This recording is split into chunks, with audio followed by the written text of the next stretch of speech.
Someone has to be responsible.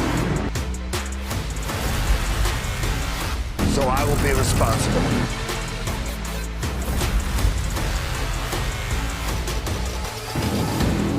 People think they know what I'm about. They think they know what motivates me. They don't know anything. I have a dream of a land of opportunity.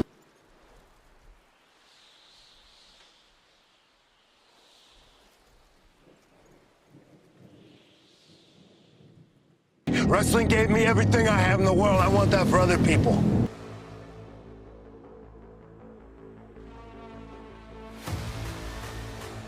Egos out of control.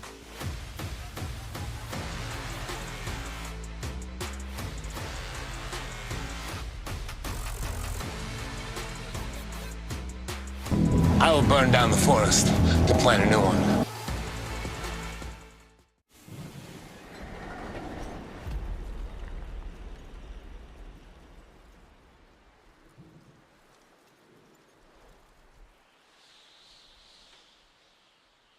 I'm not sentimental.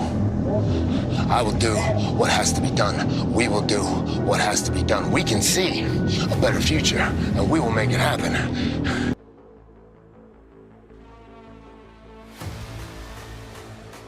If you want to come with us, you can come with us. If you don't, run while you can.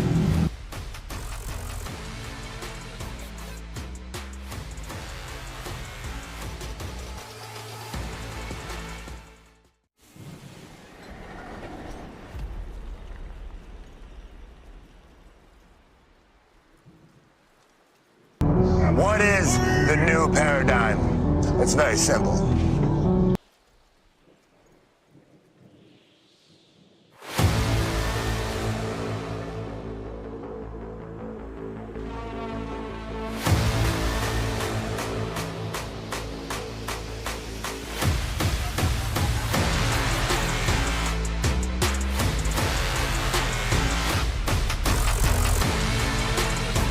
What is the new paradigm? It's very simple.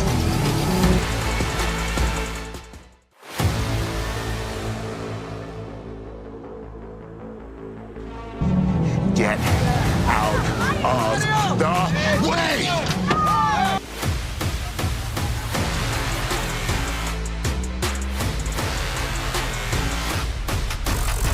Let me tell you something. Someone has to be responsible.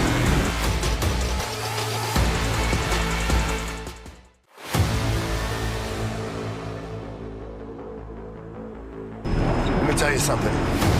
Someone has to be responsible. So I will be responsible.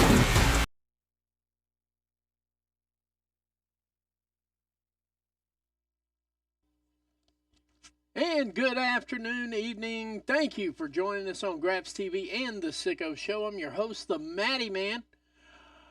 We are live during Smackdown for this watch-along show. Main event, or one of the big events tonight, Andrade and Mello. Game 7, I guess is what we're calling it. Randy Orton's coming in the ring right about now. Of course, we had our traditional walk-ins and so on and so forth. Smackdown is tape delayed tonight, too. So some of you may have seen some stuff. Please don't spoil it for everybody. Some of us haven't seen it yet. New look, new feel, new look for the host, obviously.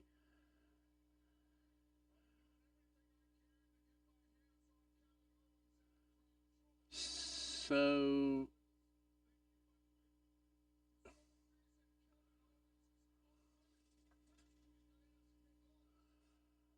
we're trying to get there. Hang on just 1 second.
And we're back. Sorry about that. Had an emergency phone call.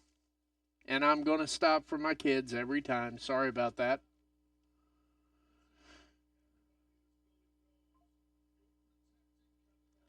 And Randy Orton and Triple H are going at it here.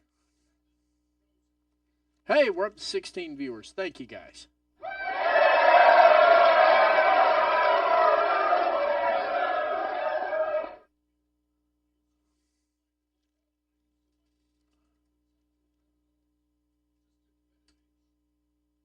There we go.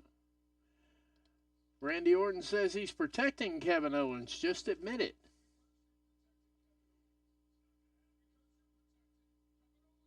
Because the match is not going to happen. Now, is Triple H going to get way too riled up for the show? Who knows? Who knows?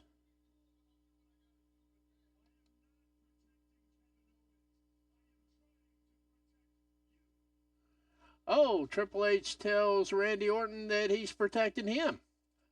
I'd like to figure this one out, but okay. And by the way, thank you for joining the show. We're at 20 already. Wow. Like, first few minutes and we're live with 20. Go figure. For those people who think that I absolutely do not like WWE, I hope this fixes everything that you ever thought about me. I like WWE. I like some of the stars. I'm just not really crazy about the format. That's all.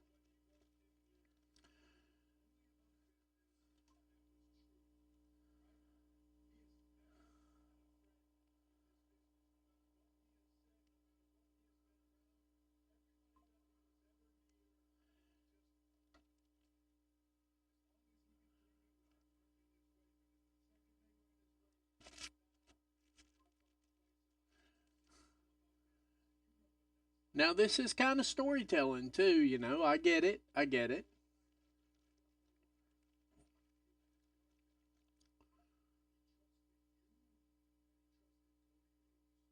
Yep. So, we need Triple H to come out here and tell Kevin Owens a story. That pretty much how it's working now.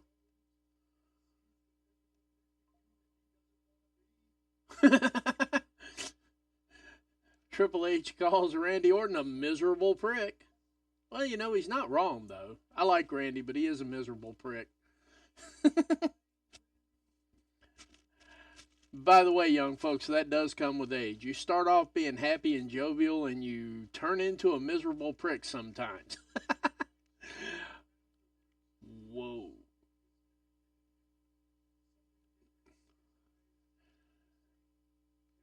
I will give Triple H credit for this.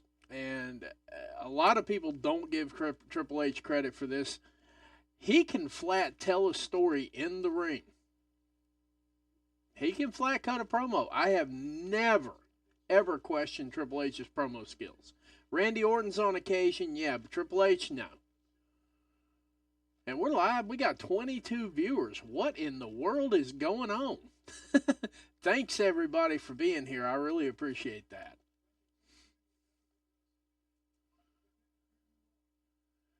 And of course, I'd be remiss if I did not mention our sponsors tonight. Right now, it is Freshen Up Energy and Cosmic Snacks.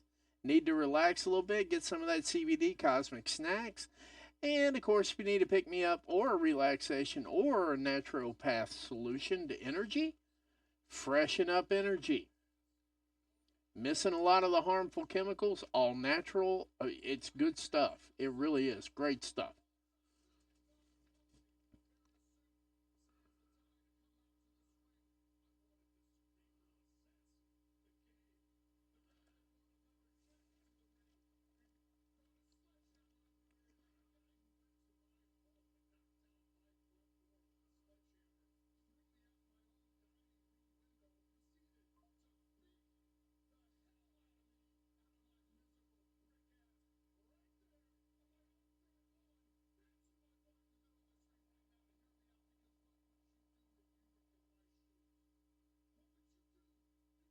Uh-oh.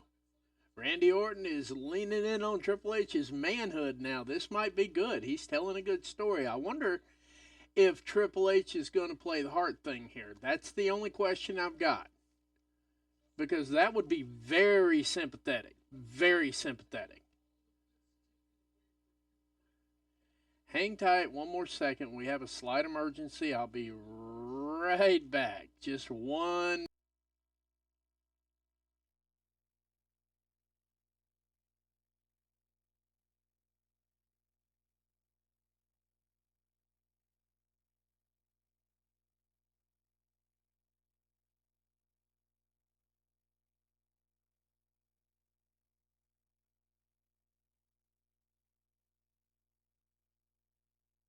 And we're back again. Sorry about that. Sometimes things get busy. It's my first time doing a show on Friday night. Nobody's ready for it. And they're not used to me working. So there's going to be a few interruptions, I'm pretty sure. And I apologize for that up front. We're sitting on 25 viewers right now. How the heck is everybody tonight? We all enjoying Smackdown here or what?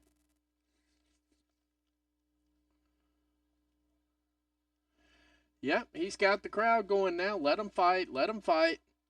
I think we're going to get Randy Orton and Kevin Owens.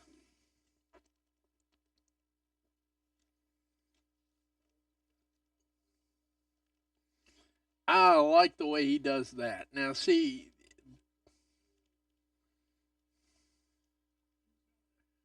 All right, talked him into it.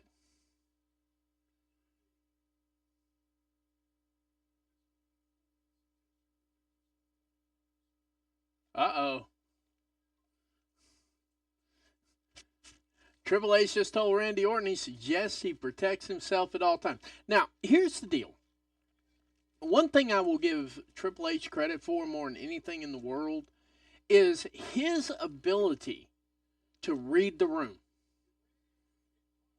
He read that room roughly about 20 seconds, and he played to it. Nothing wrong with that. Would I like to see the show start off with wrestling? Absolutely. Are we going to get that ever with WWE? Not likely. Once in a blue moon, they will start off a show hot with some fighting. And, that's kind of, we haven't forgotten about you guys who like the action part. And I get that. I'm good with that. I'm totally good with that part of it right there. And we're going straight to Game 7 here, right off the bat. Just like we got right here. We're going straight to Game 7 with Melo and Andrade. I'm going to give you a preview of this in my mind before I go completely crazy here. We know Melo's already shown out for the U.S. title. I'm kind of feeling on this match, before it even gets started, before we get there, I'm kind of feeling that we're going to have an irrationally controversial finish.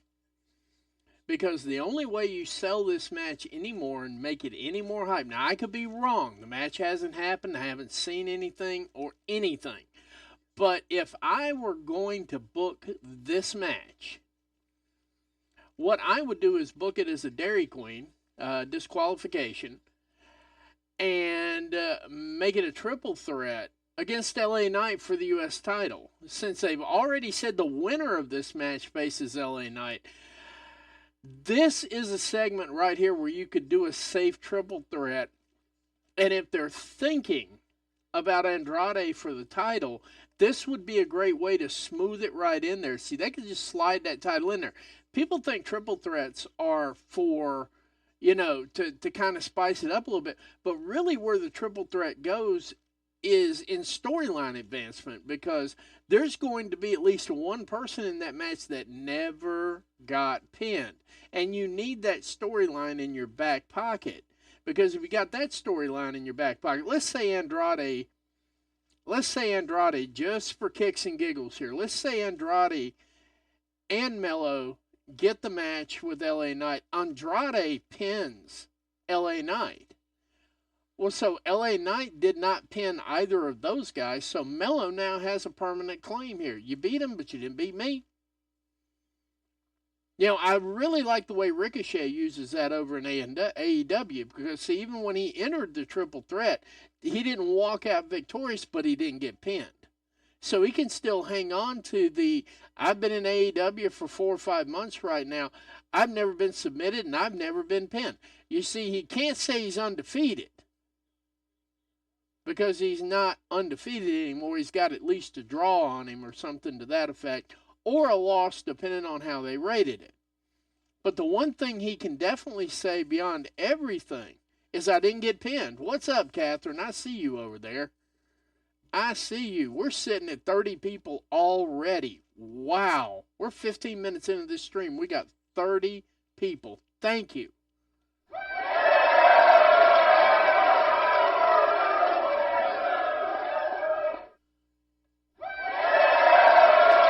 That one deserves a double. That one deserves a double. It usually takes me an hour to get to 30. Good Lord, guys. You guys are showing out big time tonight. Thank you. Thank you very much. Thanks for hanging out with me. And for those people in the stream, I guess you should know this because you're probably going to see the balloons in approximately 4 hours. I turn older than dirt tomorrow. I'm kidding. I'm actually going to be 21 with 33 years experience. That's the way I usually tell it. It's the way I've been telling it since the day I turned 22. That's been my running joke now for 33 years. I am 21 with 33 years experience.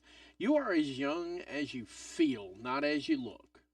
And while we're on the commercial break here, just to let you know, we are going to be reviewing Rampage tomorrow because guess what? These live events here seem to be doing really well. So we're going to do a live watch along Collision tomorrow night as well. Collision is loaded. I am impressed with how it's loaded. I'm kind of impressed with how Smackdown got loaded for this show because I think they wound up loading it up to that effect because they're taping next week's show tonight as well.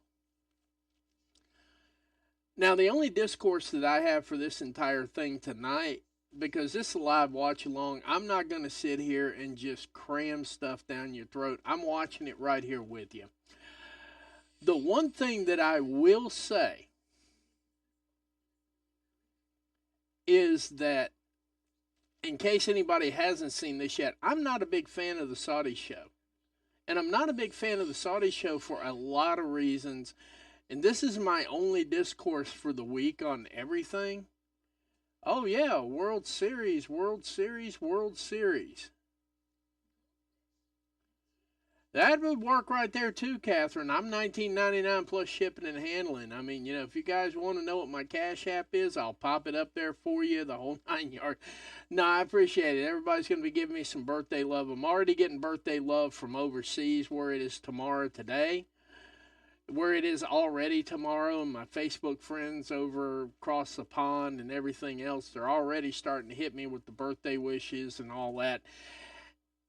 And don't get me wrong, my wife and I were talking about this a little bit, and she's like, well, what are you doing for your birthday tomorrow? Because she's still out of town. I'm like, well, nothing. And enjoying it. That's kind of how I look at it these days. Hey, we're sitting at 31. Thank you for that new viewer that just popped in here. But yeah, Catherine, I agree. I'm $19.99 plus shipping and handling. I'm kidding. I'm totally kidding about that. But I get it. I get it. I totally understand where you're coming from on that. But yeah, I mean, it's been a great week so far. Things have been good. Like I said, freshened up my look. I couldn't do that beard anymore. It's just too much like work. And, so I cut it back down to the goatee. And my wife likes the goatee. She says, this is what I like to begin with. I was doing the beard in advance because I thought I might want to be a wrestling manager. I still do. And the guy who was prepping me said, you need to get a full beard because nobody likes goatees. I'm like, well, they're just going to have to like them. You know what I mean?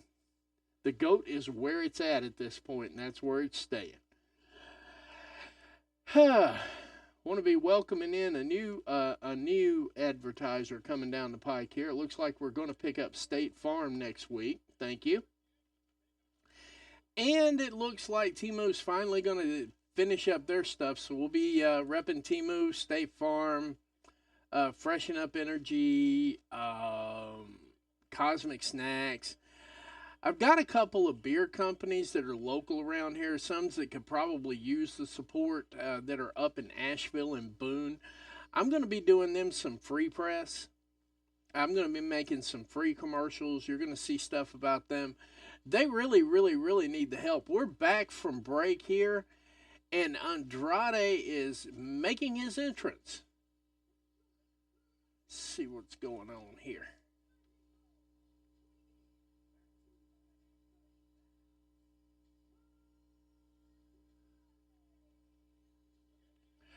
I will say this though, and it's not discourse, it's just kind of the way I remember things and the way a lot of people remember things. Lillian Garcia is doing better this week than she did last week. I don't think we're going to have any number one container matches this week. I'm kidding about that. I know she had a flub. I get it. It's different coming in and guest starring for something, because people were like, oh, wow, this ain't even the same Lillian that walked around with Samantha. Let me break this down for you. Guest starring is a couple of 100,000 miles away from doing the entire show. So I'm cutting Lillian some slack on this thing. Lillian busts her ass day in, day out, night in, night out. And it's good to see some of the older folks making their comebacks like this. I mean, I guess WWE always knew they had Lillian in their back pocket. They probably talked about it for a minute, and then they were like, okay, yeah, we can do that. We can do that. Oh, you want to leave? Okay. Hey, Lillian, come on in and handle your business. That's pretty much how that went down. But even as seasoned a professional and seasoned vet that she is, she going to make mistakes, guys. It's going to happen. And I mean, of course, I gave her a little bit of a rib, but it was it. Just a quick rib. It's like, oh, so we're having a number one containers match. Is this going to be on a barge? I'm kidding. Totally kidding. But I was giving her a legit funny rib. It wasn't meant to be hateful. And she didn't take it that way, which was really cool because, you know, some people probably would take my sense of humor the wrong way.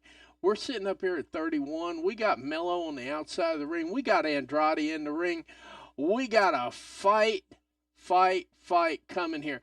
But before this match even kicks off, just remember I said a few minutes ago, if they finish this thing with a disqualification and it takes both of them, that might be the route WWE wants to go, because I still think they're heat checking Mello. I think they're checking for heat on Mello. And now you got LA Knight sitting in there in a red vest and his belt and the referee Gab and a pair of work boots and sunglasses. For those of you who can't see it, maybe you're listening, so on and so forth. That's it. Mello looks like he's ready to jump out of his pants. And I'm not going to say anything about the opening of this thing because that was clearly a botch. I hope Mello's okay. I mean, he clean missed him, but he did catch him with the elbow in the wrong spot. So we're hoping Mello's okay on that one. But it looks like Andrade drew first blood on this, not literally, but figuratively speaking. Mello's trying to hold his own. Back in the ring now. Yeah, I think that caught Mello off guard. I really do. I think that brained him just for a second. Now he's back in the hard way. Here come those flares. Wow. He looks like he could kick him through the ropes right now.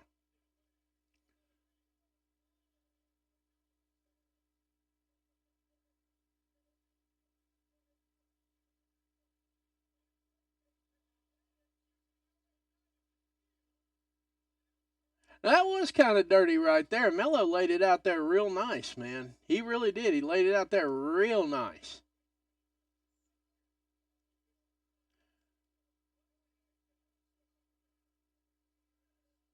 Yeah. It's a lot of good jawing and back and forth. I like the back and forth on that. I really. Uh-oh. Here's the part where the commentators are going to say, he scouted that. No. Whoa.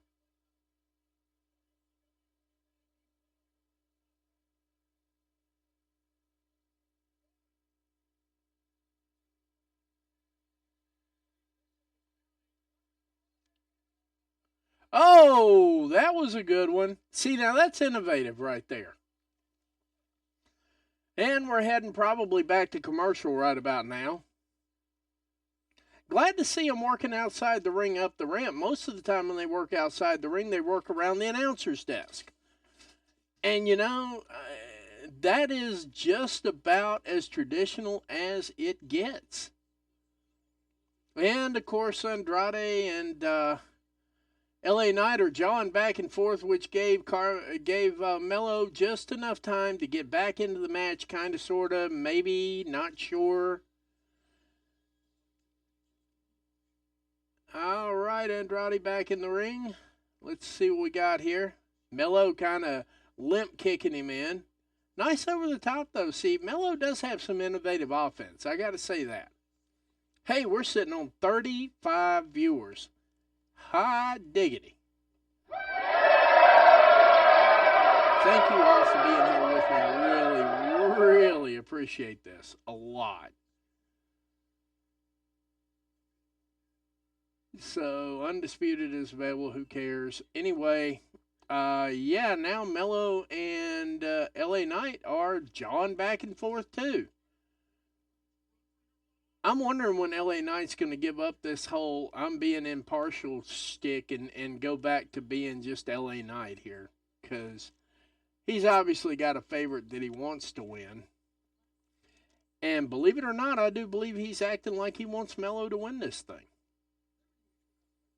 Yes, indeed. Uh-oh. Belt came off. Glasses came off. We're getting serious now. Anyway. 2 count for Melo. Melo draws, I guess, the third pin attempt right now. He's at a 2 count. And got him in a headlock, raking his armpit, raking his wrist protection across Andrade's eye. Now, were this real, that might actually hurt because depending on what tape you got right there, that rubs the skin raw. And by now, they've been at it for about 4 or 5 minutes, so they're starting to get a little sweaty. And when you get sweat and tape mixed together in your eyeball, that sucks. So I see where he's going with it. But now he's going with the elbows. Andrade's pretty close to the ropes, though. I'm wondering if that's where the spot's going to happen. Let's see what we got here.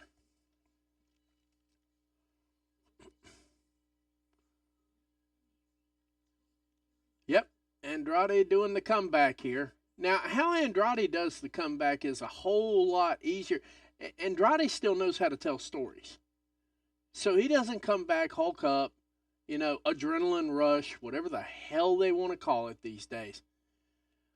Although I gotta say, Melo popped right up out of that dragon corkscrew right there, and you shouldn't do that. You shouldn't be able to do that. You shouldn't be able to adrenaline rush that one. Taking a knee out is like, that's kind of a big deal. I've had my knees took out before, and it sucks. Let's see where we're at here.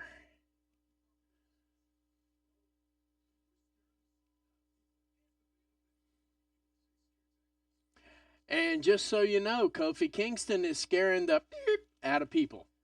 Yeah, he was scaring the out of me a while back.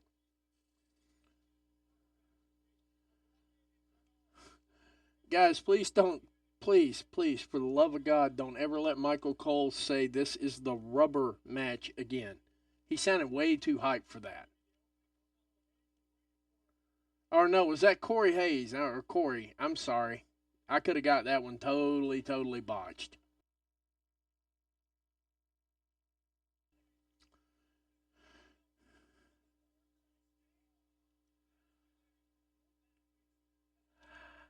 That was a hellacious Spanish fly.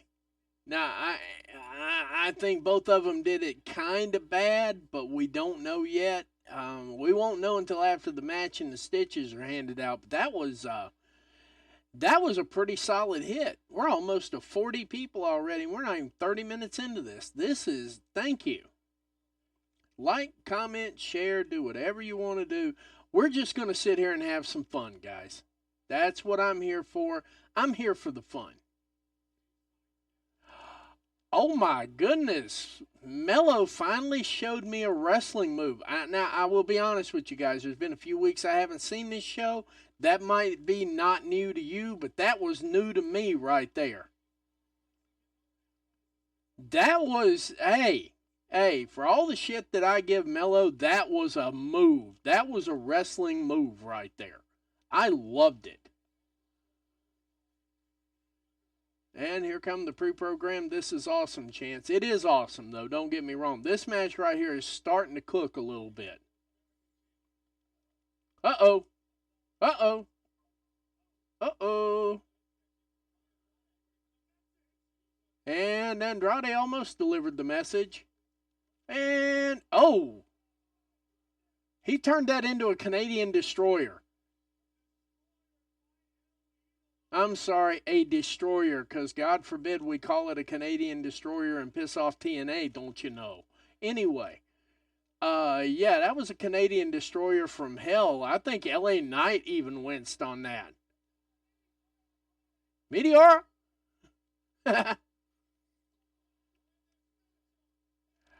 Whoa! That was a kick out by... For real?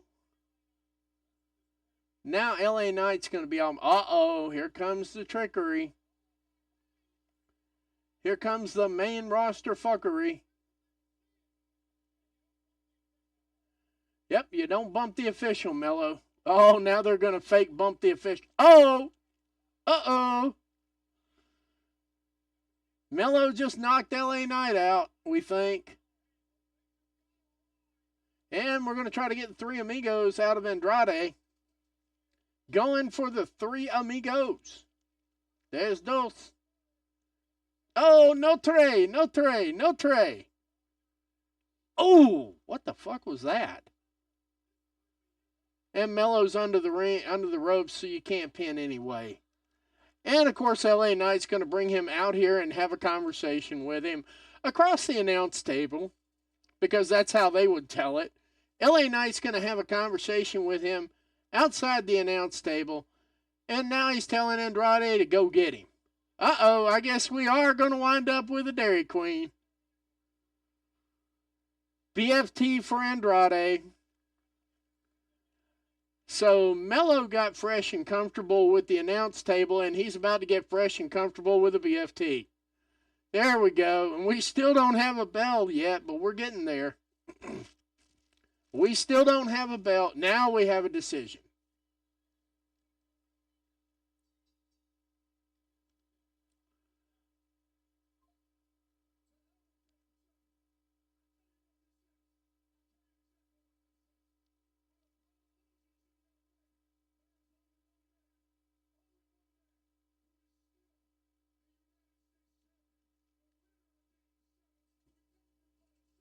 LA Knight. Yeah. Anyway. 43 viewers. Holy crap. Thank you guys.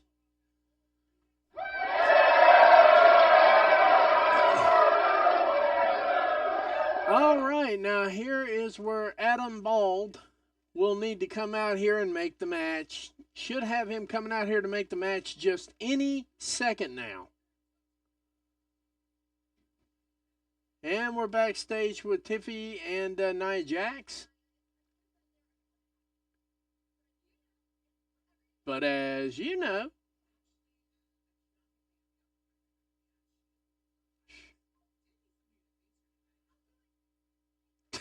Tiffany just volunteered for a match out of the blue.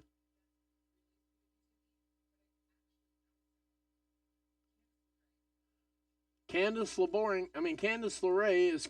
I'm sorry, she's not boring. Congratulations on the kid, by the way, too. That's a big deal. I'm cutting her a whole lot of slack. I'm cutting Gargano slack. I'm cutting everybody slack. Haven't had kids myself. I know that sleep is the first thing you lose. And that's a fact.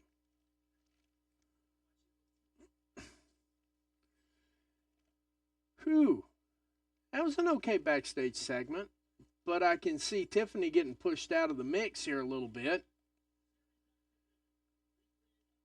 And we're going to have a match between Naomi and Candice LeRae coming up here immediately next after this commercial break. Somebody tell me, is SmackDown going 2 hours or 3 hours? Let me check something here real quick.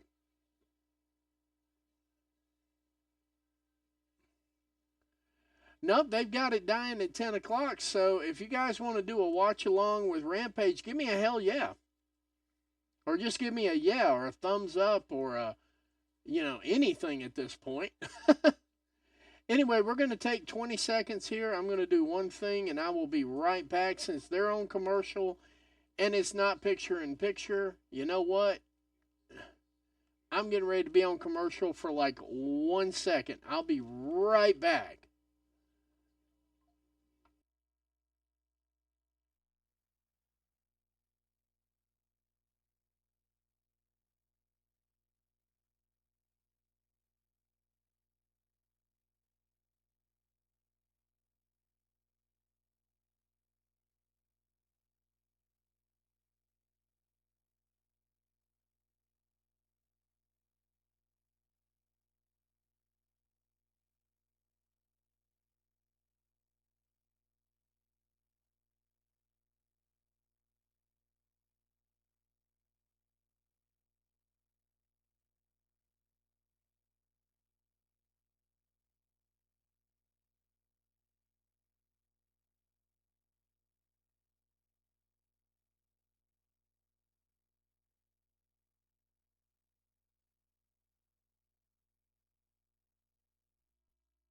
And we're back. And we're back. How's everybody doing here? It's commercials almost over with. Sitting at 43 people. Thank you. Thank you. Thank you.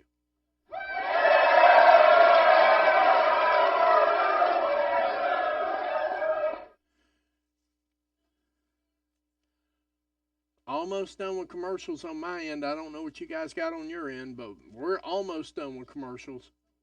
All right, so we'll do a Rampage follow along. After I looked it up, I realized that Smackdown goes off at the 10 o'clock hour here on Eastern. And so I will probably just switch over to Rampage and we'll just keep doing the watch along there. Rampage is damn stacked tonight. Rampage is ridiculously stacked for a Rampage show. They got Anna Jay in there, got to be some Mortos.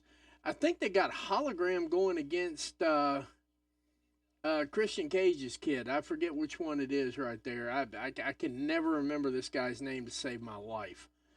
But yeah, I mean, yeah, we'll stick with that. We'll go straight into the Rampage show immediately following this. I just need to let my wife know, because if you're a smart man, you do tell your wife as many things as you can. Let's see here.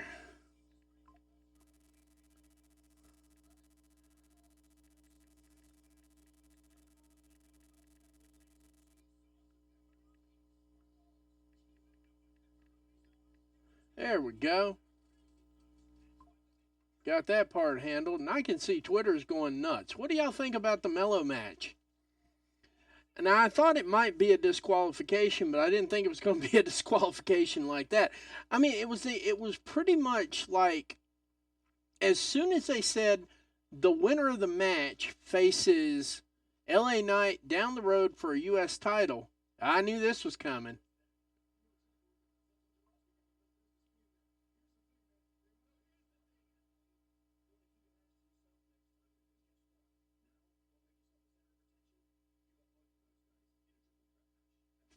Saw it coming a mile away. Triple threat match, Crown Jewels, saw it coming before the match even got started today. Now I can brag a little bit on that. I saw that one coming. Now we got Naomi and Candice LeRae going at it. As everybody knows, Candice just had a baby not too long ago, her and Johnny Gargano. And you know what? Shout out to her for getting out there working. Shout out to her. She did win the speed title, too. The speed title, the Twitter belt, if you will. If you will. She did get the Twitter belt. Ain't nothing wrong with the Twitter belt. Twitter belt's a belt. There's 865 other well-known professional athletes right now that are strapless. So you know what? The Twitter belt is a belt. That's how I'm looking at it. See what we got here. Before this match gets started, just a reminder, Cosmic Snacks and Freshen Up Energy, they are sponsoring this podcast. So if you would like to check out some natural energy, give Freshen Up Energy a shot. And if you need to sleep tonight, Why don't you just call Cosmic Snacks up and tell them how bad you need to sleep, and they will formulate something for you. They've got something on the market that'll help you out.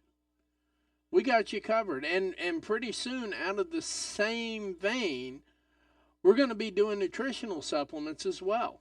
So, yeah, I mean, get ready because we're there.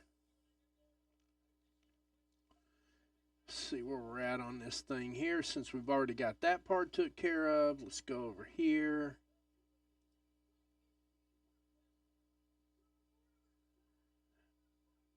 And just a reminder, in a couple of weeks before everything gets going here in this match, just a reminder, we got Full Gear coming up November 23rd, end of November. We are not far from November right now, so be sure. Triller TV is running a package deal right now that gives you Full Gear and World's End, both pay-per-views, $85. So for $85, basically at the end of the day, your pay-per-view is costing you about $40 and $42.50 a piece. You get them bundled. You got that done. You got that over with. Makes a perfect Christmas gift for any fan, etc., etc., etc. So just so you know, that's coming. And, of course, Crown Jewel is around the corner as well. I will hype that up as well. Crown Jewel looks like it's shaping up to be a reasonably decent card. Not 100% sure where I'm at yet with these Crown Jewel belts. I'm not going to lie about it. I mean, they're beautiful belts. I like them. Excuse me, titles, championships, whatever we're calling it. Oh, thank you, Jennifer. Oh, hey, Jenny, how you doing? How you doing? Yeah, you made it. Y'all, it's my buddy Jennifer from up New York. Northern New York, to be exact. Great gal. Great to hang out with. We have spent many a time on the telephone just kvetching amongst each other, discussing the days and so on and so forth. Hey, welcome in here, Jennifer. Thank you. Hey, like, comment, share, Jennifer. I can definitely use the help over here on Facebook. I ain't getting squat off Facebook. Wow. In fact, I ain't getting nothing off Facebook right now.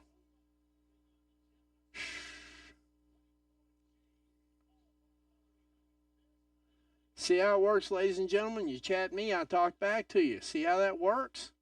I'm doing great, Jennifer. In fact, you're here at a remarkable time. We're pushing 46 viewers right in here, and we're only 45 minutes in. I was just telling some of these folks, I got to work overtime to get to 30 on some of these reviews that I do. 46 out the box. Goodness gracious alive. So, yeah, I mean, I'm live over there on Facebook, and I think I'm under Graps TV over there. Yeah, give it a share. Give it a share. See if we can't get some action in here. Okay, for those of y'all who don't understand exactly what I just said there, that's a pool term. We play pool together. In another life, in a past life, I played a little bit of professional pool here. So, yeah. I know that feeling. I've had days like that too, man. And we're sitting here on a commercial break right now, Naomi and Candice LeRae, and we don't even get picture-in-picture. So, yeah. Yeah. I got this one on the snap, Jennifer. I'm telling you. I got this. Tonight, I got it on the snap. This is crazy. This is crazy. I got a lot of people watching, man. And we're going to be continuing on through Rampage at 10 o'clock on the 10 o'clock hour. We're going to be calling the fastest hour in television, AEW Rampage, pre-taped, of course, from Wednesday night. And a lot of people just read ahead and they find out what's going on. I don't. Thanks, Jennifer. You rock yourself. See how this works, though? You guys chat to me. I'm there. See how that works? So, yeah, I mean, in all seriousness, we're up to 48 viewers now. 48. Let's see if we can get to 60 by the end of the night. That'd be great. If we get to 60, that'd be awesome. Not quite as awesome as the Snickers commercial for Halloween with the booty butt shaking around, but pretty awesome.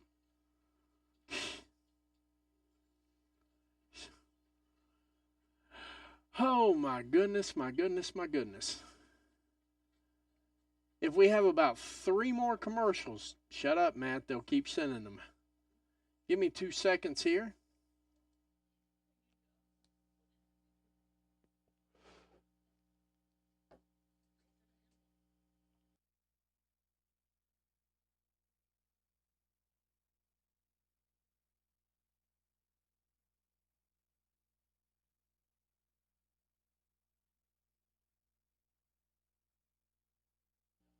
I can definitely see that, Jennifer. Thank you.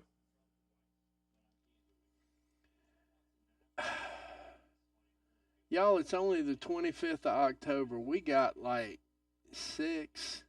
We got 12 more days of. Uh.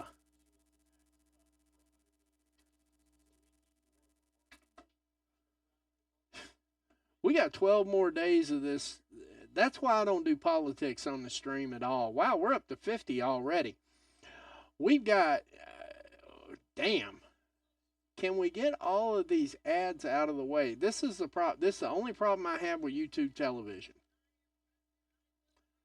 Because that's all we get is political ads. I have YouTube television to watch along with y'all.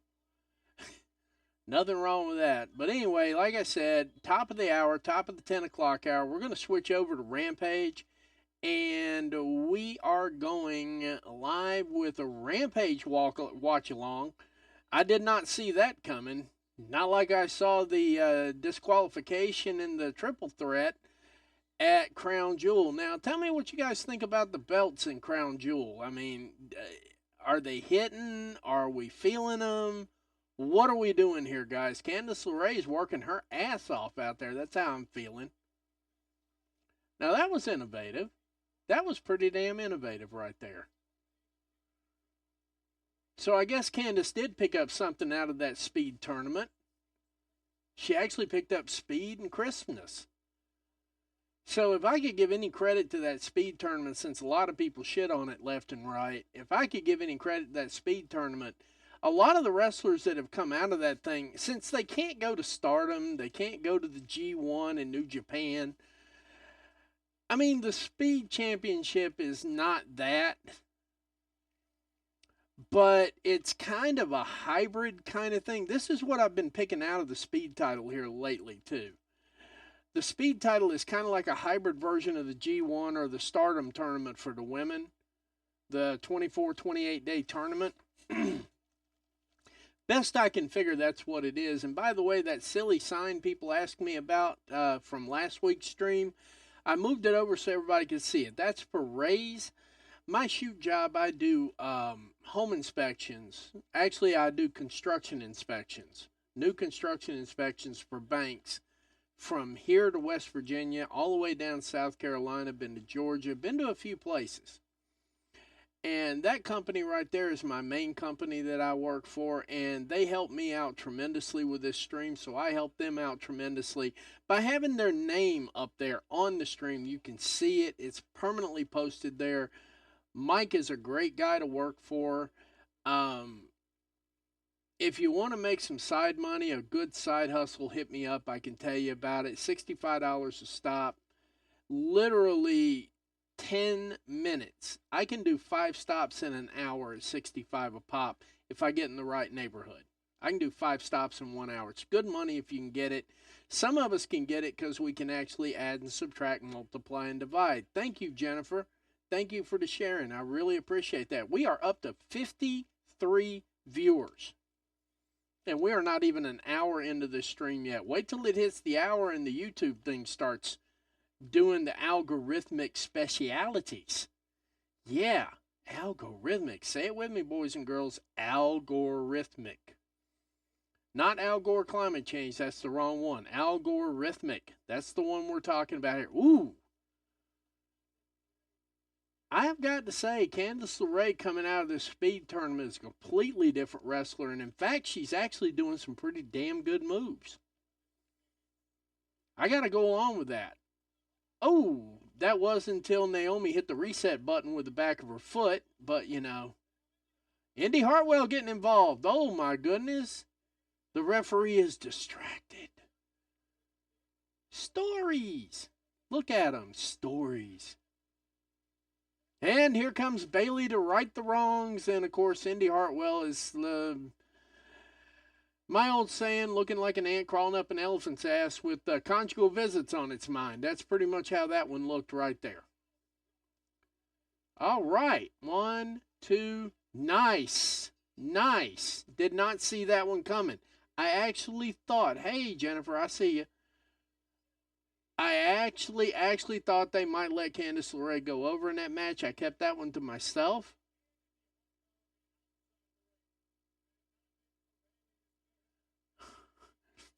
What is the one final thing you got to say, Jennifer? Because it's going to show up live on the screen here in a couple of seconds. But I do appreciate you stopping by and rocking my chat out for a little while. Man, that was really awesome, Jen. Thank you. One of the best friends in pool I ever had. Pretty much the only friend in pool I ever had, but you know, hey. A week from tomorrow, Riyadh, Saudi Arabia.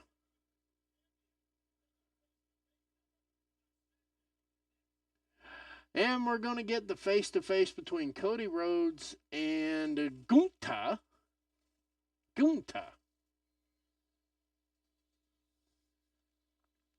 And we're on yet another commercial break. This 2-hour format's got to be killing them. It really is. And by the way, I have heard it, but I haven't seen yet. As to whether or not SmackDown's moving to 3 hours, when exactly is it going to happen? Oh, my goodness. Look. Thank you, Jennifer. Thank you. Thank you for the happy birthday wish. Live on stream, boys and girls. That's my girl right there. She's been my buddy for 15 years, going to be my buddy 15 more years, till I die. Thank you, Jennifer. That made my night. Appreciate you.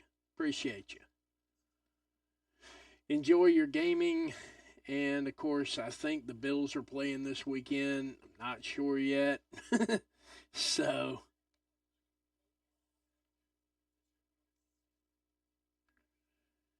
goodness gracious alive. Thank you for that, though. I really appreciate that. Yeah, tomorrow is my birthday, and, you know, hey, that's cool, too. I appreciate it. 55 viewers. Wow. Who thought, wow, we're at 59. Are we going to hit 60 before the first hour? Oh, my goodness, this is awesome. Let's see what we got here. Let's go close that because nobody's on Facebook. That's a fact. So let's go here. Let's see what we got here.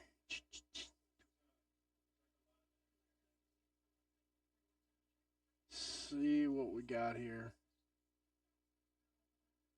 Oh boy. Close that. Let's see here. We're still on commercial break, everybody. I'm working on it. Let's see.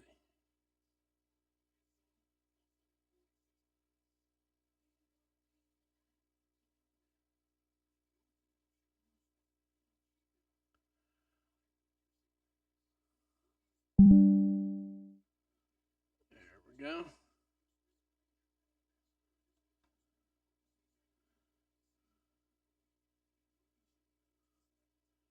Thank you, Jennifer. I appreciate it. I know you got to run, but it was great of you to stop by. Always. Longtime friend, guys. Longtime friends. I think I got this one on the snap, though. I'm going to say right now, I think I got this on the snap. I think this is my lane. Daryl told me when I first started doing reviews. All right, love you too. Be safe out there, you know, New York.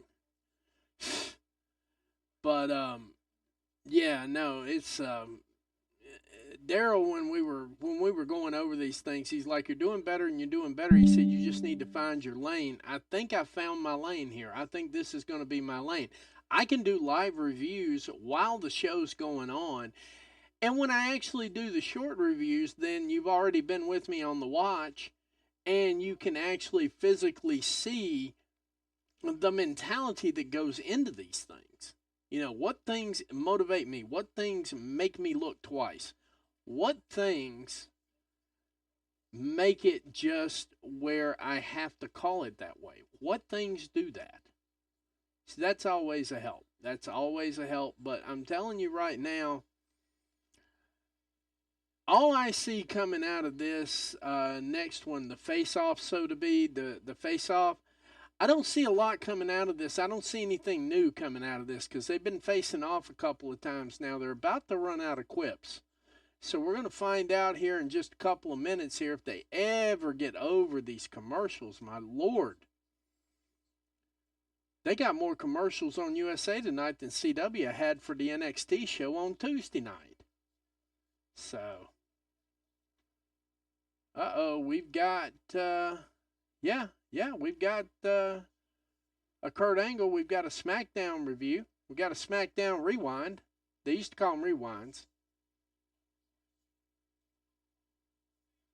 John Cena and Ruthless Aggression.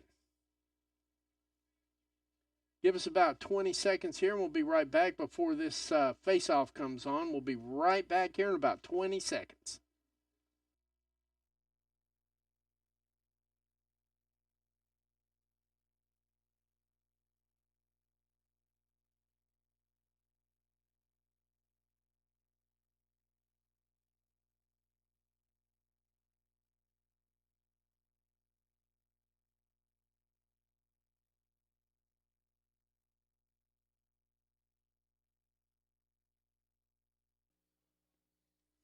And we're back. Thank you. Thank you for the time. I just needed a couple of seconds there.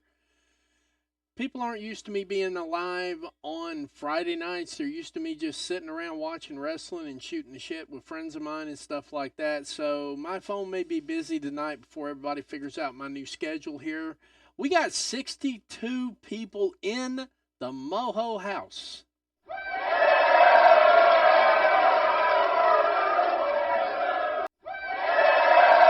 That's a double applause for me right there. Just a quick reminder, this stream is brought to you by Freshen Up Energy and Cosmic Snacks. Freshen Up Energy, Cosmic Snacks, can't talk about them enough. They were gracious enough to help me out to where I don't have to worry about what I say anymore. I mean, we want to maintain the algorithmic goodness, obviously. Obviously, we want to maintain the algorithmic goodness here. Because, wow, we're pulling in 64 viewers now. Wow. This number's going up crazy. Thank you.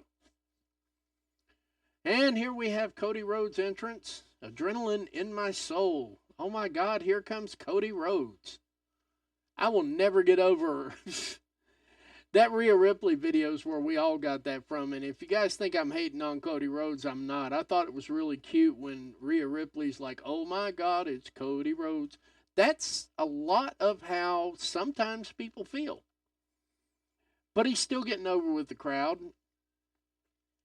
Now let's see how his woe does. Here's a heat check.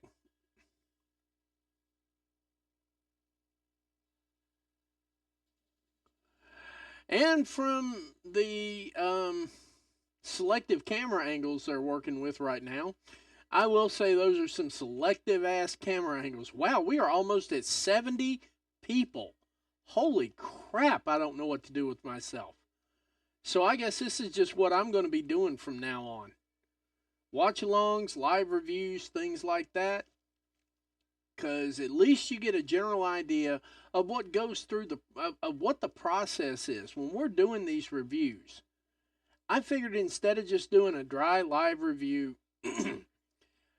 I'd walk you through the process. See, I'm not like the rest of the podcasters. I'm willing to just let you into my mind, to my train of thought, to where I come from on some of this stuff.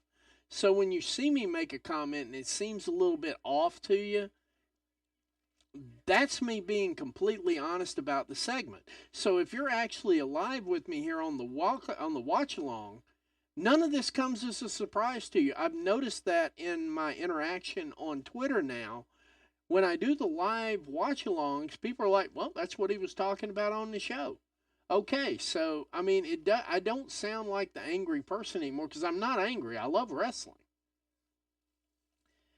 I tolerate a lot of what goes on in WWE because at some point in time, everything comes full circle. It doesn't matter if it's WWE, it doesn't matter if it's AEW, it doesn't matter if it's LMNOP. Eventually, things come around to you. Eventually, the angle comes around to you. Eventually, the user preference comes around to you. Now, I will say that Tony Khan runs that circle a whole lot quicker than others. And that's one of the main reasons that I like it, because it's never the same thing twice. You want to know why I predominantly watch a certain show? It's because it's never the same thing twice. Even the angles that you know exist, they re-exploit them in a new and powerful way. This Mox thing is a new and powerful thing. Let's listen in, though. We've got Cody Rhodes and we've got Gunther. Gunther is obviously going to make some trash remark and probably mention Goldberg or something to that effect. They got Goldberg under a Legends contract, and there is a belief that he's going to get involved in Saudi Arabia. That belt is bigger than Cody Rhodes, though. What do you want to talk about?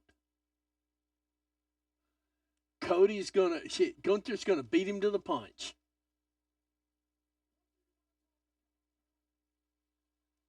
Oh!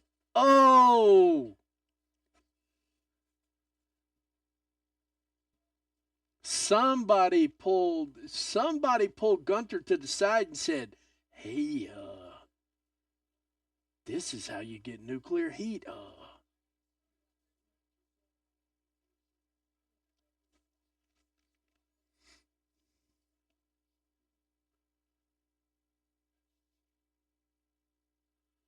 That belt is literally bigger than both of them. Y'all got to get the other camera guy here. The one camera angle, they got the mellow camera guy there. We need to get the regular camera guy here, because right now that title looks bigger than both of them. Let's.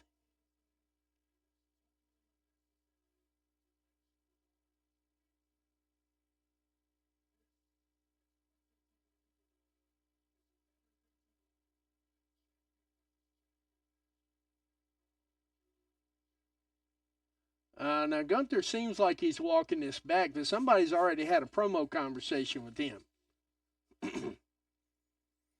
He started off hot with that promo. I got to say, that was hot. Anybody that preempts Cody Rhodes with his own tagline, this is going to be hot. They got a problem out in the crowd. Now they got to get away from the hard cam angle.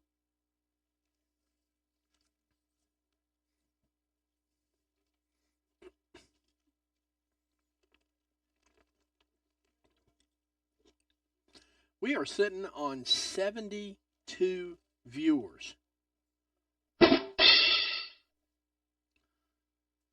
This is awesome. Legit awesome.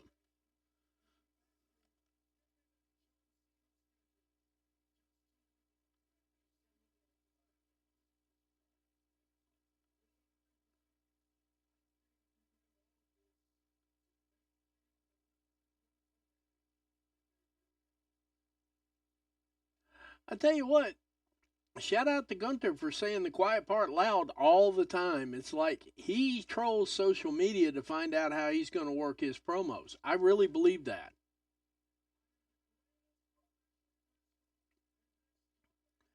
Yeah, okay, yeah, he qualified it with "in this company" right now, because we know Walter was a good wrestler. Gunther, on the other hand, is kind of formulatic.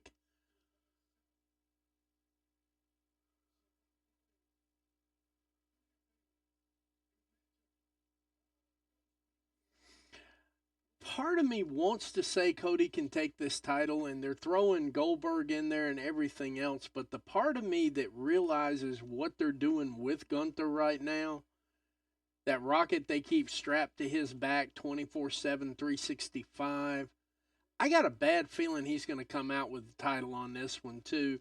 And the Cody Crybabies are going to do what Cody Crybabies do. They're going to cry about it. Shout out to Liv. See, I can make anything work in a promo. Give me 5 seconds to think about it.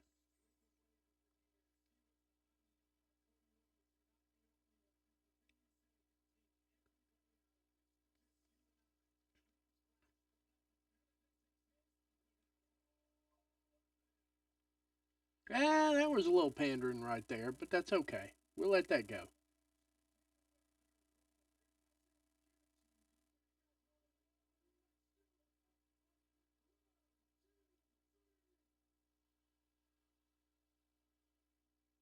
Cody, you forgot me in Nashville. Oh my God. Somebody brought a sign for that. Sign girl is my new favorite person. Oh my goodness.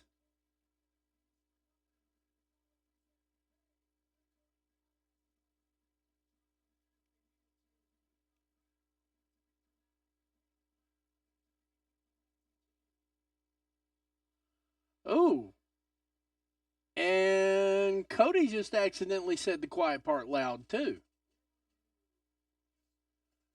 Yeah. When he called himself the Messy King. That's the quiet part getting said out loud. Whew.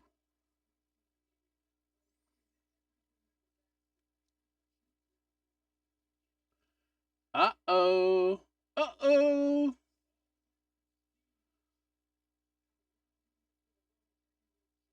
And Gunther just standing there eating these chops with a smile.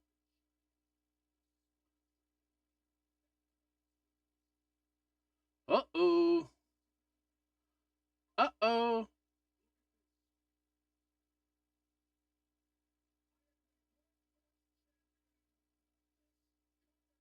Yep, he is the workhorse champion of this company. The problem is he ain't worked much, but that's okay. They've got a lot of clutter up there at the top of that ladder. I get it.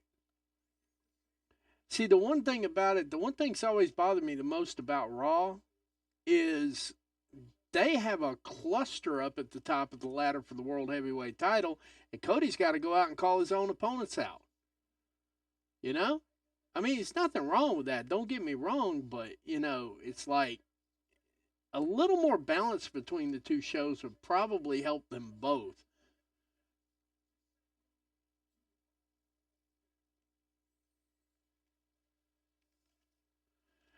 Gunther's working that mic.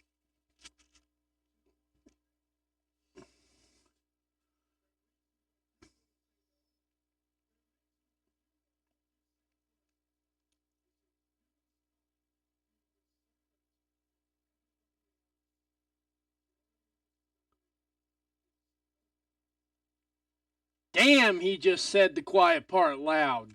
Damn!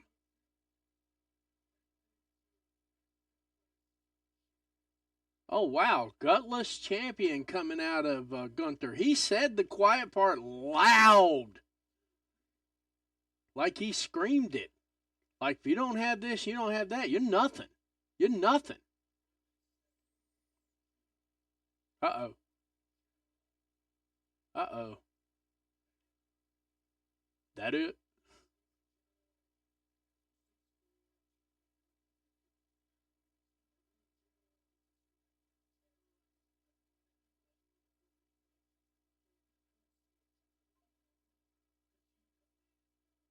Uh oh.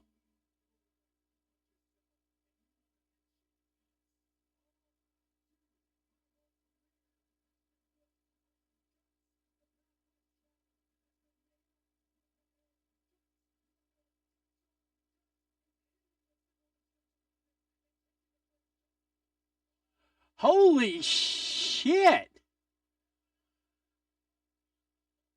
Uh oh. Oh, Ludwig Kaiser's here. Now, where's Randy Orton at? Where's Randy Orton? Cody's getting 2-on-1. Where's Randy Orton? Or did he get his match and leave? The announce table hasn't said a word about it yet, but that's how I'm feeling right now. What happened to Cody Rhodes with all of the civil discourse and no laying on of hands? I think we've lost. Here comes Randy Orton. He finally made it.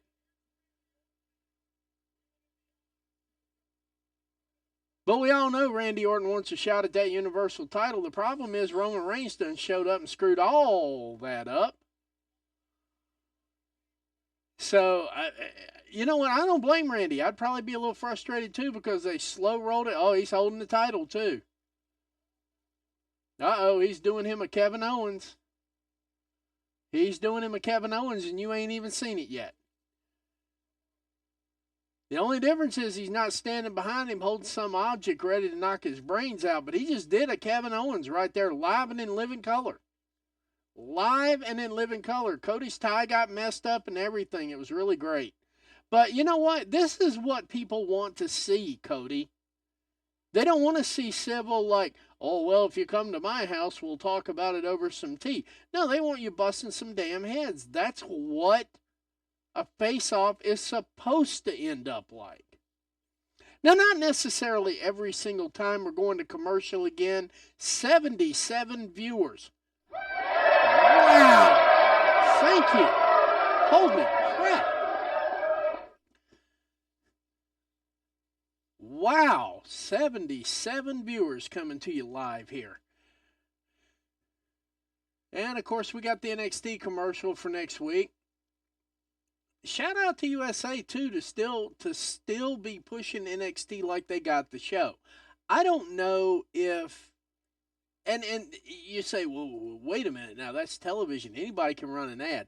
No, USA is actually shouting out NXT on Twitter, Facebook.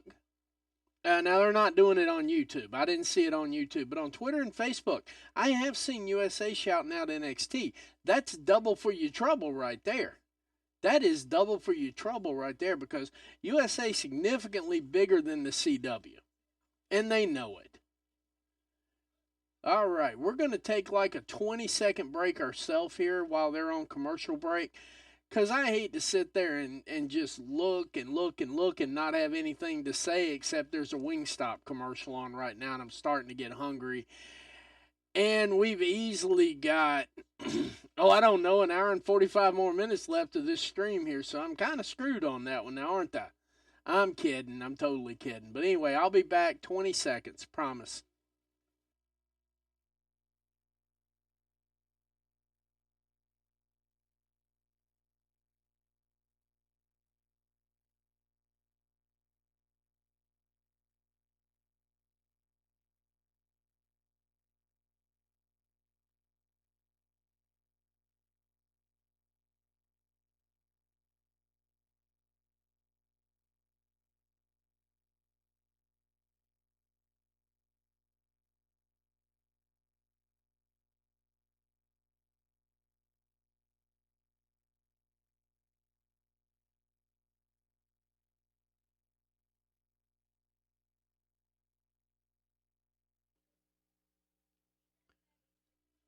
And I think we've only got one more commercial coming through here.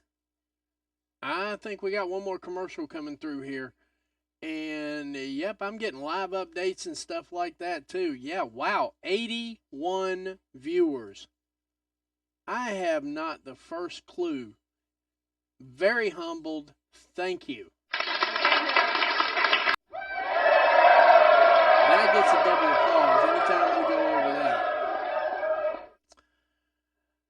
I do have some funny stuff to talk about when we get to the Rampage side of it. I've got a stoplight for tonight because if you didn't catch it, occasionally, not every single time, when Tony puts on a good show, we're still on commercial here and so on and so forth.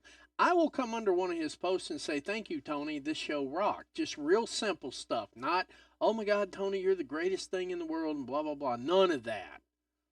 I'm like, you know what, Tony, this show really cooked tonight. Thank you. I had probably 18 hate messages inside of a minute. Like literally that thing blew up. I'm getting monetized on hate. That's crazy. I have never seen that before. Well, I seen it all the time on Facebook. That's why I came over to Twitter. I came over to Twitter because they had, or X, whatever. I'm still calling it Twitter. I don't care. It's Twitter. It's going to be Twitter. Also X. You were a little bit freer to speak your mind over here. And, you know, half of my streams, by the time Facebook rolls them through and everything like that, they take them down. I don't give a shit. I want to say what I want to say. Everybody else says what they want to say to me. I want to be able to say it back. And now we're back from commercial, getting yet another city landscape of Brooklyn, North Carolina, home of Taz, who is recovering quite well from knee surgery, had full knee replacement of Taz, I'm from Brooklyn, I'll miss you up.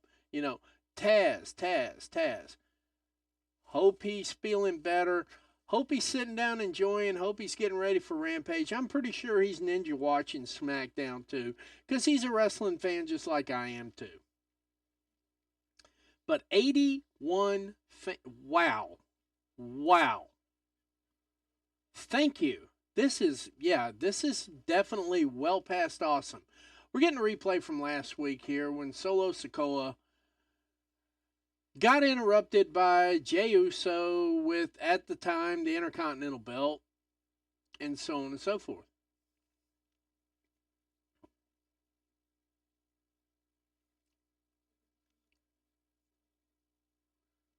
Yeah, dividing the family like this ain't it, guys. It really ain't.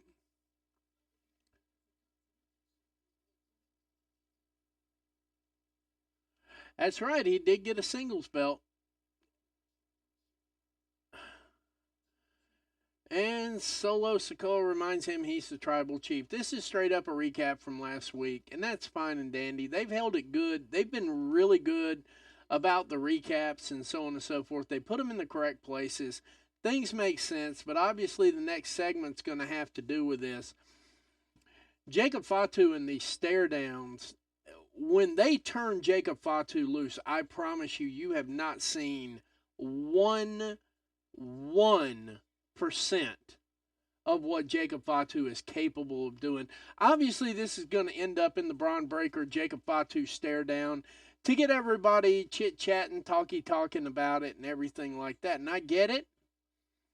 And I will say that a lot of the criticisms that AEW gets are for not doing things like this. And I agree. See, they're making the match make sense, but see, they have a brand split in place theoretically. We had a draft back in May that doesn't seem to matter today.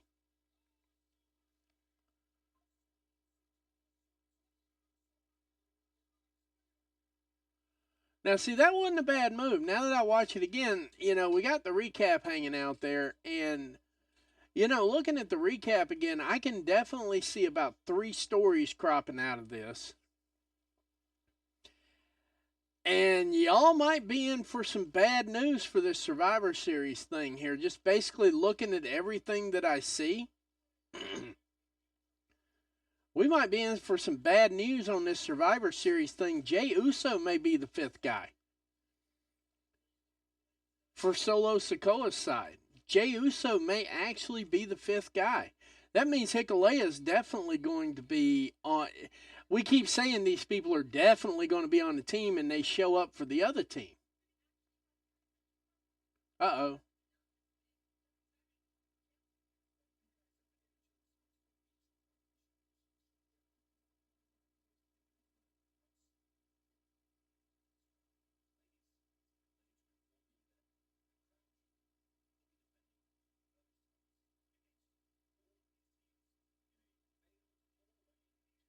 So we're getting a fatal 4-way for Crown Jewel. There you go. They've made up the rest of the matches. Bianca Belair and Jade Cargill coming to you live in a fatal 4-way. So we've got a 3-way and a 4-way coming to you live at Crown Jewel. We got the men and women's Crown Jewel Championship. And I know there's another match in there somewhere, so kind of bear with me. I haven't kept completely up with it. So I think that rounds out Hunter's preferred 5-card match. Nothing wrong with it. Not saying anything hateful about it. That system seems to work for WWE. I don't see the point in beating it to death. If everybody wants to see it that way, I am completely flabbergastedly fantastic with the whole thing. But here we have DIY coming out to the ring now. Obviously, I missed this match card from somewhere, so I don't have their competitors just yet. Of course, they remind you they defeated the Street Profits and Pretty Deadly last week in a qualifier match.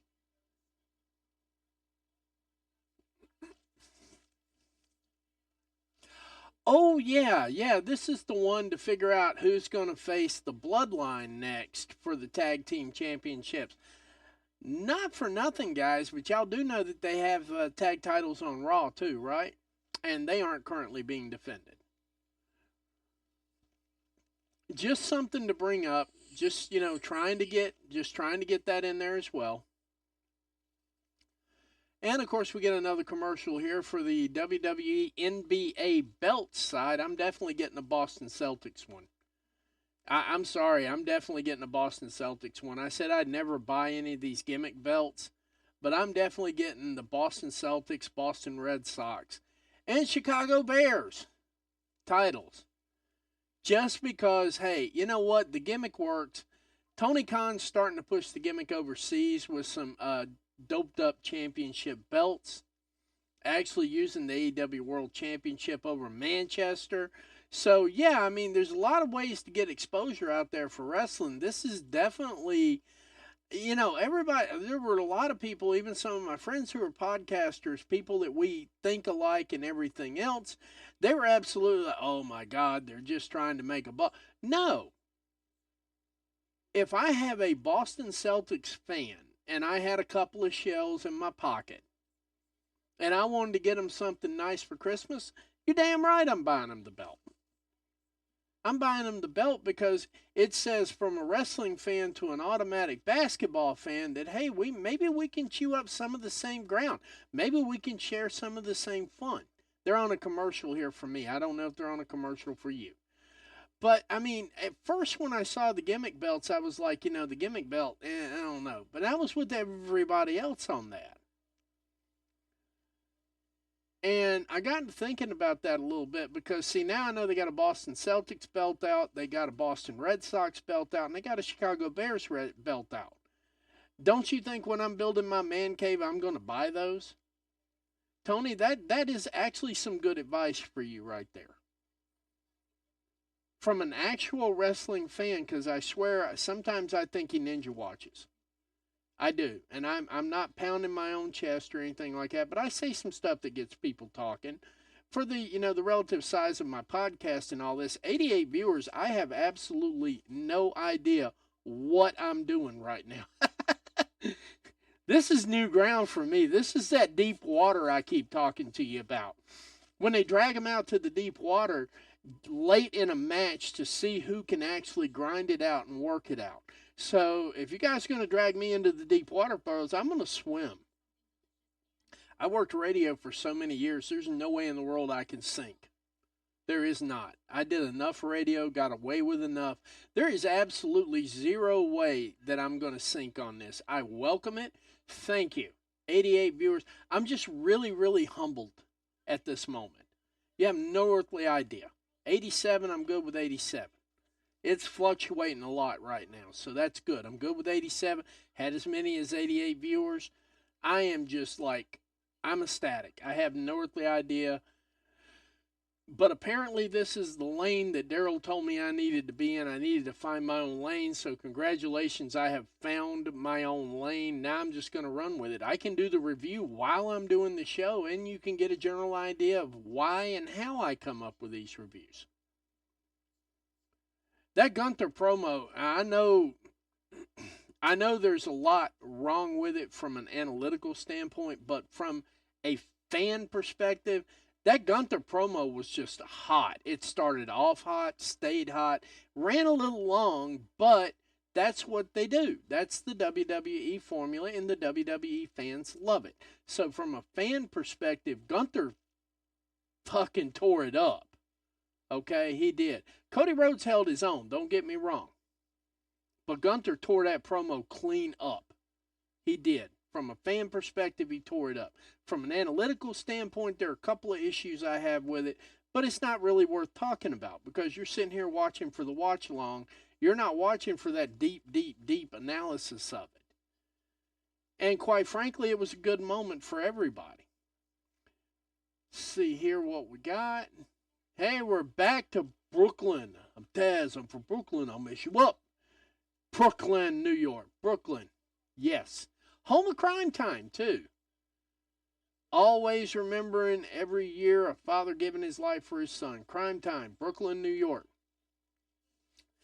Next Friday, which is actually this Friday because they're taping both shows.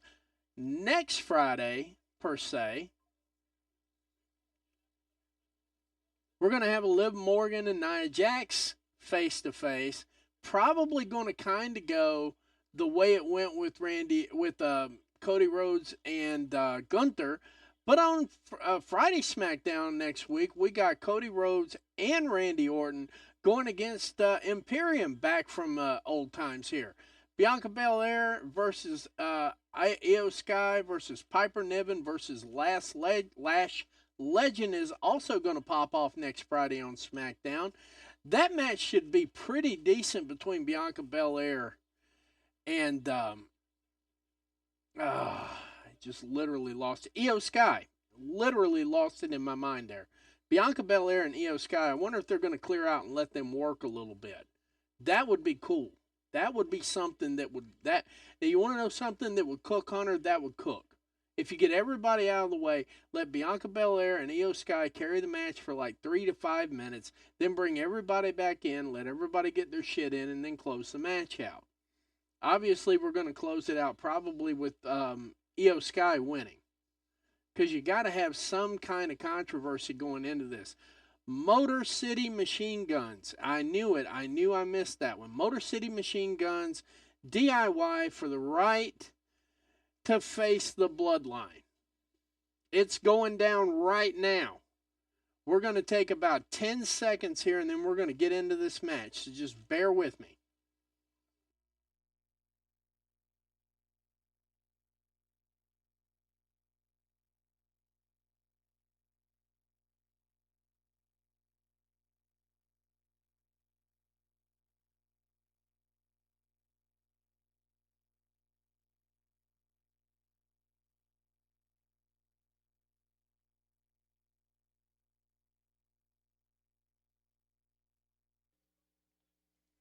And we're back. Thank you. Thank you for letting me take a break. Because, like I said, I'm just not used to all this. But we're getting there. I do like, more than everything, I was wrong. I was wrong. I was wrong. And I'll be the first person to say I was wrong. They have presented Motor City Machine Guns better than I ever expected them to. I believe this match is going to be action-packed, even with a hard cam style. I think even with the hard cam style, if you let Motor City Machine Guns just work the way they work, and you let DIY work the way they work, this is going to be a pretty exciting match here. We're getting started already. They're filling each other out. Obviously, these teams have never met each other one-on-one in the ring in WWE. Now, in various stages and forms, they have met each other on several other platforms. The platforms that they're alluding to the multi-time world champions, multi-time tag champions, multi-time single champions. They have been champions everywhere across the globe. Motor City Machine Guns is what we wish the Hardys actually were. I'm not going to lie. I love Matt and Jeff Hardy. I love the Hardy Boys. But Motor City Machine Guns is what we were really hoping the Hardys would be, well deep into their career like everybody else is now. I mean, we're looking at an average median age right here, about 43, 44 years old. So these guys are not in their prime, but they're in their lane. They're in their lane. They've matured. They have aged like fine wine. I will say that. All right, let's keep this energy going here. Like, comment, share. We're live right now with the SmackDown watch along here on Graps TV and the Sicko Show. That was a nice fake out right there. Oh. Now, see, the Motor City Machine Guns just did something called chain wrestling. Chain wrestling might be a little bit confusing, but that's exactly what that was, and it was beautiful. Like I said, if Triple H gets out of the way, hard cam be damned. They'll get their hard cam shots in. Don't worry about that. The hard cam shots are coming.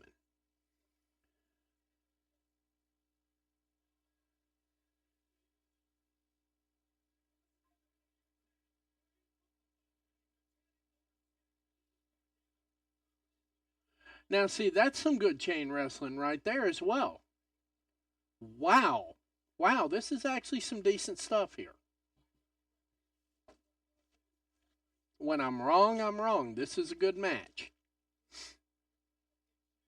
This is a very passable match right here. And they're still trying to work hard cam, and they're still trying to work styles. I'm pretty sure Triple H told them when they walked out there, hey, try to stick to the hard cam. And they were like, sure, Trips. And they just walked right through the curtain and started doing what they wanted to do. Now, I don't know how that's going to translate down the road, but this is obviously not hard cam style wrestling right here. And here we go again. Oh, uh-oh, uh-oh. There we go. See, this is Motor City Machine Guns here, and he's everything. There is no wasted motion out of Alex Shelley. There is not. I can tell you that right now. Bang.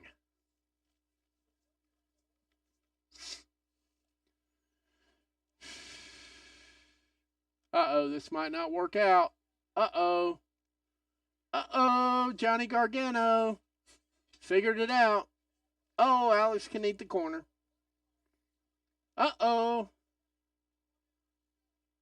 We are up to 88 viewers. My goodness, thank you guys. Like, comment, share, keep it going. Let's keep this energy going, man. I could actually enjoy doing this on a regular basis if I had this many viewers. Seriously, I'm enjoying it now. I'm doing... And we're back to commercials again. Now, this is one of those matches I would like to have picture-in-picture.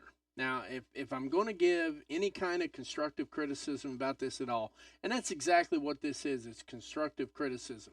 If we were going to have a picture-in-picture match, this is the match.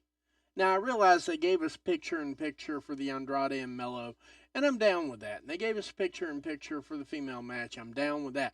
This needs picture-in-picture right here. I don't like missing the action on this one. The only thing I can figure is that means when they come back from break, Johnny Gargano and basically DIY should have the advantage when we come back from the commercial break.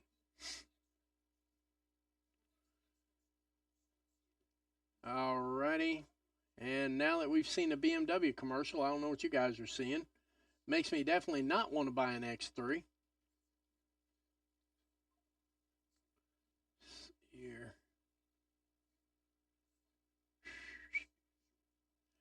And of course the Modelo commercial. We'll be right back here in about 10 seconds here. I'll be right back, guys.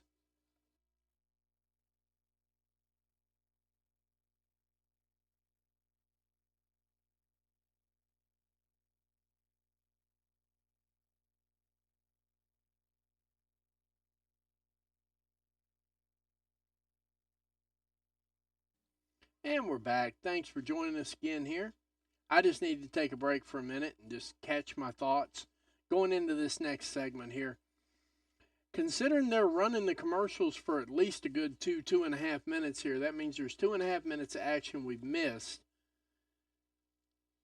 That doesn't mean that we won't know what's going on. Of course, we're going to know what's going on when we come back, but if I had to guess, I'm going to say DIY is firmly in control of this match right now. I could be wrong. We come back, Motor City Machine Guns may be tearing it apart for all I know.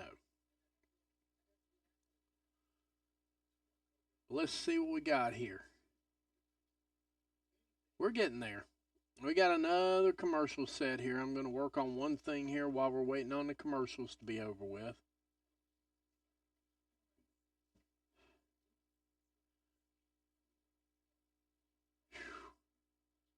Let me see what we got here. I'm working on a couple of things while we're waiting, guys. Not a big deal. Just trying to get set up for the next set of segments. Let's see here. I know what card I want. I know which match I want to cover, so let me get to that real quick. Give me about 2 seconds here while we're on commercial. And since they're not going to give us picture-in-picture, I'm going to work on it here. Let's see here.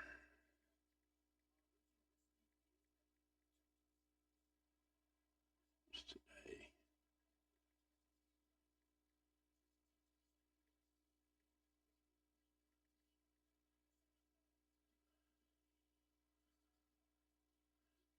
We're almost there, guys. And we're back. What'd I tell you? DIY firmly in control.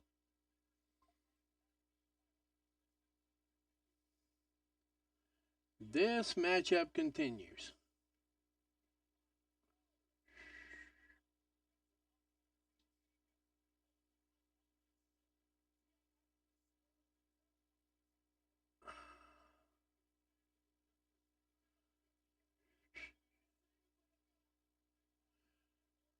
And Motor City Machine Guns quickly getting back to where they were.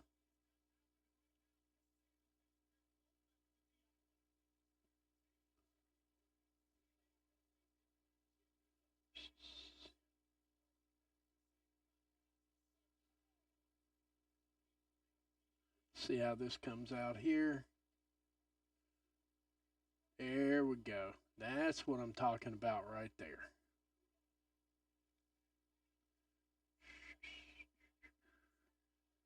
All right, so I'm ready for the next segment when Rampage comes around. It's no big deal.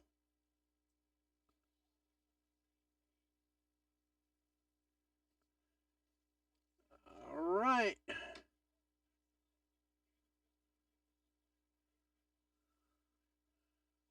Let's see what this looks like. Oh my God, what a move. 1, 2, kick out.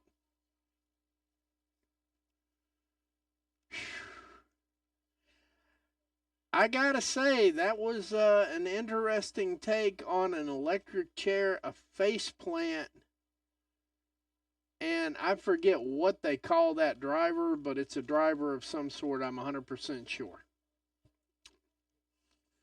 Let's see here.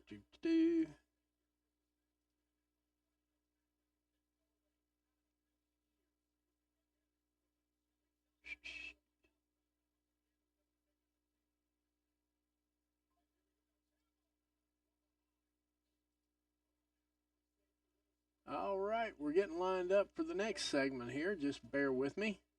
We almost there. Ciampa's in, Gargano tags out. It looks like they've got the Motor City Machine Guns just about handled. Oh!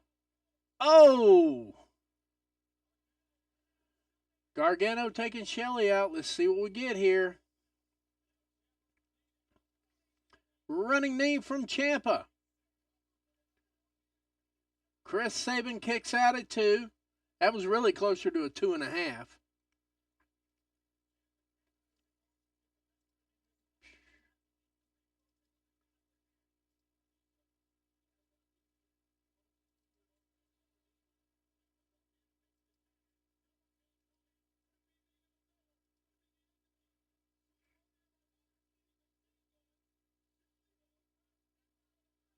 There we go. Now we're ready for Rampage when it comes up here in roughly 22 minutes. The one thing I will say about this SmackDown show that's very, very evident, I think we're going to have a lot more than 29 minutes of wrestling on this show. If we come up with a number like 29 minutes, I'm going to have to go back and watch this thing back to back. We are sitting at 89 viewers. Let's see if we can get to 100. Like, comment, share. Motor City Machine Guns pull out the win. They are the ones that we knew from, I don't know, 2-3 weeks ago. Actually, since they said they were signing the Motor City Machine Guns, they are going to be facing the Bloodline for the WWE SmackDown Tag Team titles. Not a single thing wrong with that either. If we had the Guerrillas of Destiny, and I'm saying if we had the Guerrillas of Destiny, this is being real. If we had the Guerrillas of Destiny, not the Bloodline, if we had the Guerrillas of Destiny against the Motor City Machine Guns, if they let them run that match like they just ran this match, no hard cam, there was a hard cam style there. Don't get me wrong, there was hard cam there. But if they run that match and we got Guerrillas of Destiny against Motor City Machine Guns for the title, that match might actually be worth a damn. That's where I'm going with that. And you know what? I'm not an apologist for WWE, obviously. You would be hard pressed to find somebody who's an apologist that would say, I'm an apologist for WWE. But, all right, never mind. We got Cornholio coming out here. I'm sorry, I cannot get over it. That guy reminds me of Cornholio so many ways to Sunday. But now we got the face off here from across the building. Oh, never mind. They're just going to walk down to the ring. I've got a feeling we might get a squash here. And we're back to commercial. Motor City Machine Guns wrap that match up. We are back to commercial already. Slight delay here. I'll be right back.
And we're back. Thanks.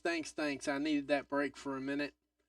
Like I said, I'm also not used to working Friday nights either, so I'm doing the best I can with what I got to work with. I'm doing the best I can with what I got to work with. It's been a minute. It's been a hot minute here. And we're still on commercials. I'm guessing this last 10 minutes is going to be the bloodline bucking up to Motor City Machine Guns here. And I do believe that Alex Shelley can, Motor City Machine Guns can hold their own. Like I said before, while we're still on commercials here, if we could get the Gorillas of Destiny against them instead of the Bloodline, if I could have Gorillas of Destiny. Now, I got to tell you, I know everybody loves them. I know everybody likes these people here. But if you did a deep dive in New Japan, they weren't exactly utilized on the top card on a regular basis. Now, I'm not saying they're mid, so don't anybody quote me and say that, oh, Matthew said they're mid. Ooh. Yeah, no, I didn't say they were mid. I said they didn't get utilized on the top card very often. And that's not being mean, it's not being rude, that's just being factual.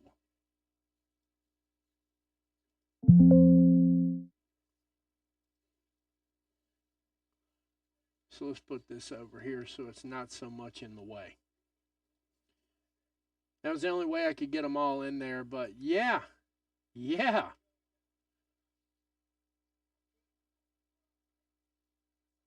Oh, well, Nick Aldis has run in here to try to run interference for this ensuing brawl. And Solo Sikoa is going to try to regale us with the tales of his past week. Why do I feel like we got a Roman Reigns run-in coming in here? I know Roman Reigns is in the building. And see, this is part of it. All they have to say is Roman Reigns is in the building. We may not see him. I would actually like to see AEW produce something similar to this, where you know a top star's in the building, but you never see him, but it builds the anticipation. I would definitely like to see AEW utilize that part of this segment. because I think that would do them well. Because, like I said, we've got a report. We know Roman Reigns is in the building right now. Will Roman Reigns get involved? Will Jimmy Uso get involved? So that's where we're sitting right now with this promo, because this promo is going to finish out the show.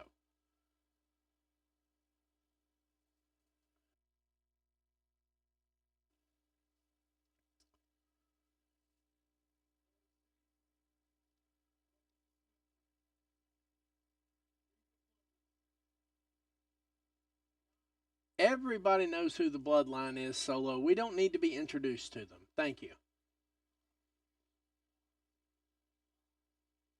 But shout out to this Brooklyn crowd calling out Motor City Machine Guns, because y'all know they from Detroit, right? So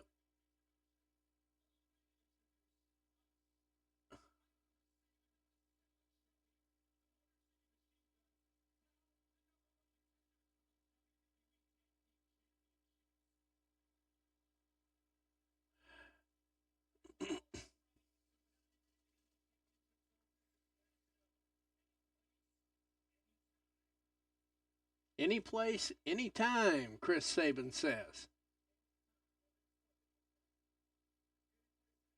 How about now?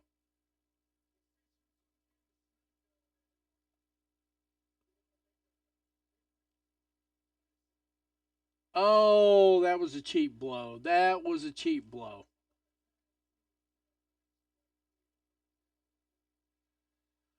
That ain't gonna happen. That ain't gonna happen. No tag team match tonight. They don't have enough minutes left. We haven't seen Roman yet.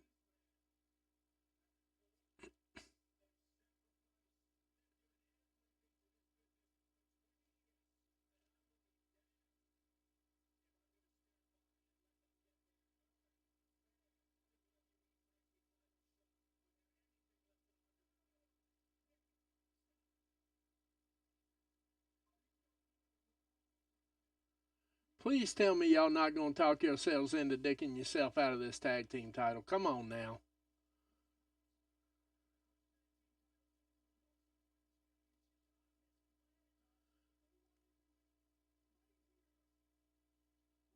Right here. Right now. Oh my goodness. Please don't screw up this segment by doing this.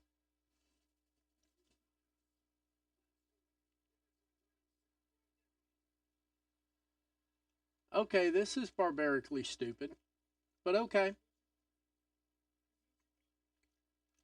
All right, so we're going to get bonus content apparently from Nick Aldis here. He's getting ready to make the match official. We're going to have the Motor City Machine Guns versus the Bloodline right here, right now, and it's going to be a run in. We know that's what's going to happen. Oh, wait a minute now. Whoa, whoa, whoa, whoa, whoa. We got a referee in the building. I don't think it's career suicide, Corey Graves. Shut the hell up. I know you got to say something about stuff going on, but please make it intelligent.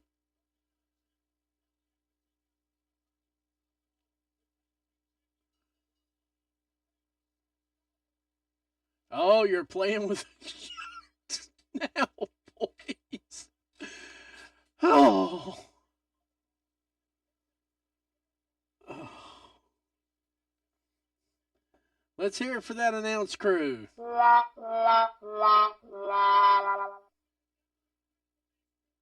Oh, hello. Looks like we might be getting the Gorillas of Destiny versus the Motor City Machine Guns. But I'll tell you right now, if we had a title switch to close SmackDown out, and we still got 10 more minutes of the show, that might be the end for Roman Reigns. But the problem is, if they lose the title shot that they just won. Damn, y'all were doing good too. Let's see how this match plays out. Not 100% sure yet, but we're still sitting on 89 viewers. Thank you very much. Thank you very much. Y'all are trying me now. Y'all are trying me to see what I'm going to say. All right, here's what I'm going to say about it. The match was put together correctly. It's a bonus match. It's obviously storyline moving. It's supposed to move the needle a little bit more, because we're getting this live. I mean, we're getting this live. So I'm glad I'm sitting here through this live walkthrough, or a watch along, because I can actually break this one down like a fraction, or I can keep being fanboy. But if I break it down like a fraction, it might come off a little bit disingenuous, but that's what I'm getting ready to do here in a minute. Break it down by like a fraction, obviously something I heard on Covalent TV, and it's perfect. It works here. So I give credit where credit is due. It's a good comment. It's a good phrase. It's a good line. And it was coined by Daryl Starks on the Covalent TV, making sure I give proper credit to everything that I say, when I say it, and how I say it, and why I say it. I'm not 100% sure this was the right call, but we'll find out here in approximately 8.5 minutes. Actually, we'll find out in approximately 6 to 7 more minutes. I don't see this match going much longer than that. I don't see how it can go that much longer, because we still haven't seen Roman Reigns, and obviously the crowd in Brooklyn bought their ticket anticipating Roman Reigns, so we haven't seen him yet. Doesn't mean he's not there, doesn't mean he's not coming. But from what I can see in picture right now, the Bloodline is having their way with Alex Shelley. As our good buddy who is doing just fine in the world right now, JR, would say, beating him like a government mule. All right, boys and girls, we're going to get sit down here for a slobber knocker. That'd be JR right about now. I don't think this was the wisest move if I had just fought that. See, a lot of that is kind of half-ass burying DIY, because basically what you're saying is Motor City Machine Guns are so damn good they can beat DIY and beat the Bloodline in the same night. I don't know that they're going to walk out with the tag team titles. If they do, we might get a bonus match in Riyadh out of this. But what I can feel, I am feeling like the way things are going now, it looks like we may get some main roster trickery going on here in a minute. Because when the match starts gleaning in the process of here it comes, Solo Sikoa up on the apron, that must be Roman Reigns or Jimmy Uso, one or the other. Jimmy Uso, what's up, Jimmy? So we got Jimmy Uso in the crowd right now. Uh-oh. No. And Solo hits Jimmy from behind. So now we've got two angles running at the same time. We are going to either get Roman Reigns or Jey Uso next. It's Roman Reigns. Here he comes. Jacket off. Yes, he's there. He was advertised to be there. And here comes the original tribal chief himself, Roman Reigns.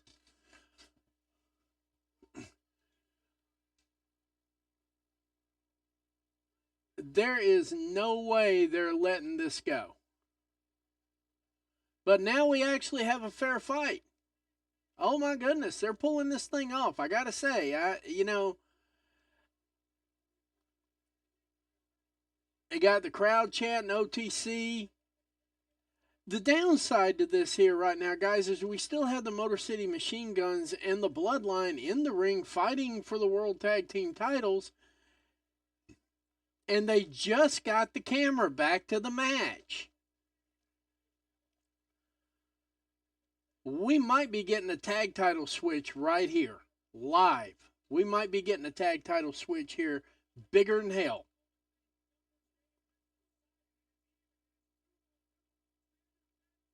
Chris Sabin with the bullet drop kick, missile drop kick, they call it in WWE. Oh, he pulled the referee into it. Now, see, this is that main roster fuckery I was talking about. Here it comes. The referee is supposedly knocked completely the hell out until the Bloodline get into a pinning position, and then they'll happily count the 3 count, and so on and so forth. Oh, we got chairs. So we might wind up with a Dairy Queen here too. Also something said on Covalent TV. Makes sense, works fine. Because I'm telling you right now, they're cooling it off.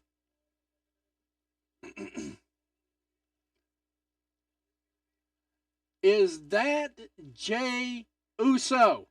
Is that Jey Uso?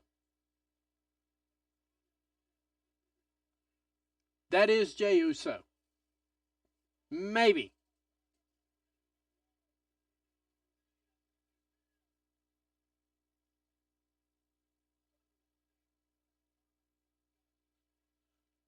There we go. Yeah, that's definitely Jey Uso. That is Yeet Man himself. That is the Yeet Meister himself, Jey Uso, live. We are going to get Survivor Series one way or another, and damn it, Hunter's going to book that shit. And we're going to get a title switch. We are going to get a title switch live. 2, 3. We got a title switch live on SmackDown. 90 viewers. Hell yeah. Thank you.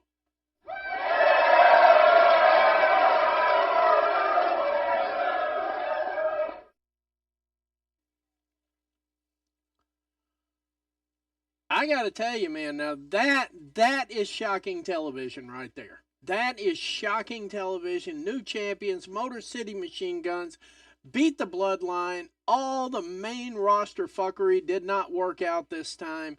We have new tag team champions here. We're getting ready to switch live over to Rampage here in just a minute. We are about to switch to Rampage.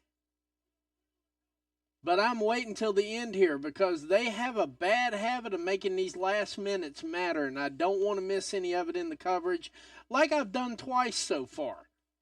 If I'm going to do these watch-alongs, we're going to stay right to the last minute. We are looking at 90 viewers. 90.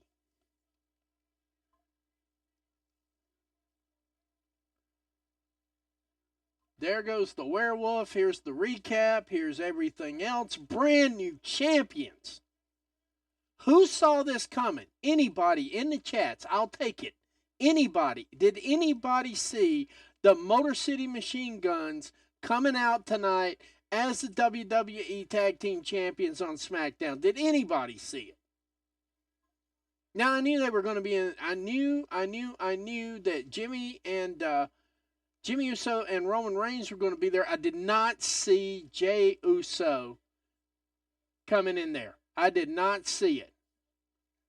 Especially after last week, did not see this coming. The recap is the recap is the recap. That is obviously why they took the title off of Jey Uso so quickly.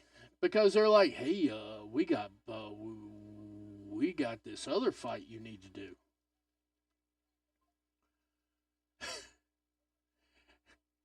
And Alex Shelley counting the 3 count with the ref. Man, guys, this is classic. Now, I'm going to say this right now. As much as I rail on WWE, as much as I rail on a lot of the things they do, I'm not even going to do the analytical side of this. There's a lot of analysis you could keep up with here. I'm just not going to do it. This is a feel-good moment. Obviously, this was part of their contract. Be like, we'll be here, but you got to put the titles on us, man. We got to get at least one tag team title run WWE. And Hunter was like, okay, done. Your title shot, done. And are we going to get something out of Jey Uso? Are we going to get words out of Jey Uso? If we don't get them tonight, we're definitely getting them on Monday.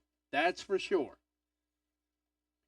And the way this stuff seems to be working out, I think I'm going to do a live watch along on Monday.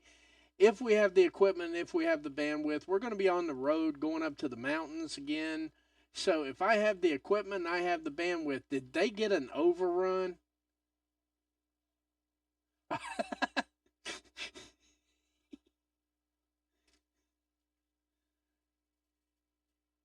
This is my son sitting beside of me right here, guys. Hell yeah. Hell yeah. And Jimmy and Jay have made up all in the same night. I knew they were going to drag this out. I knew they were going to. And there's Roman Reigns standing in the back talking like, the family is back. Even though he ain't got no Ulafala, he does not have the ghost pepper necklace. We are sitting at 91 viewers. Hell yes.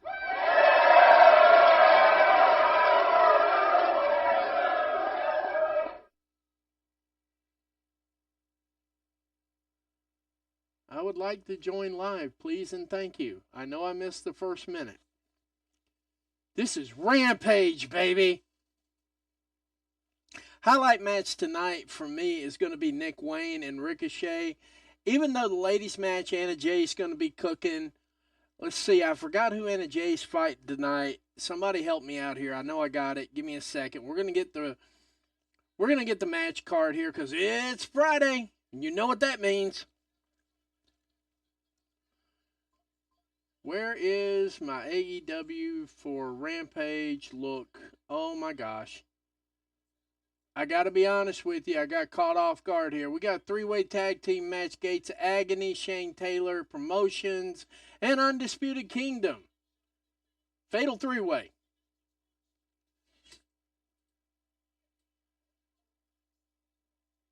And we're doing some stuff here on commentary too.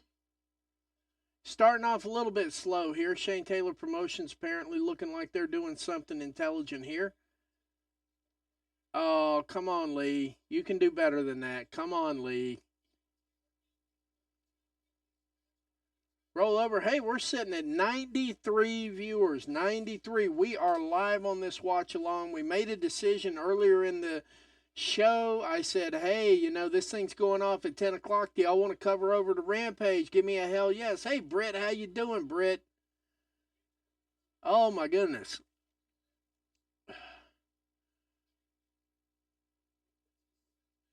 Uh-oh. Matt Taven getting up over Lee Moriarty. It looks like, oh, solid drop kick. Matt Taven has some of the best drop kicks in professional wrestling. I know they like to say Okada's got him, but no, Matt Taven is no slouch either. And shout out to Mike Bennett wrestling tonight. His wife is still in the hospital, Maria Kanellis. If you stumble across this and you see it, I just want to say, man, you are one tough woman. Keep fighting like you've been fighting. Keep being that problem that you are. And just keep on being Maria Kanellis. Mike Bennett, lucky man, great lady. But shout out to Mike Bennett out here working his ass off with his wife in the hospital like that. They've got some biopsies coming in, so on and so forth. Y'all keep Maria Kanellis in your thoughts and prayers. Gates of Agony got themselves in the ring now. This might be bad. It's Bishop Khan. Big fan of Bishop Khan. I think this is how the bloodline would work if you had it not scripted and not on hard cam. You'd have Bishop Khan and the Gates of Agony. I really, really hope. Zilla Fatu is a wild card right now.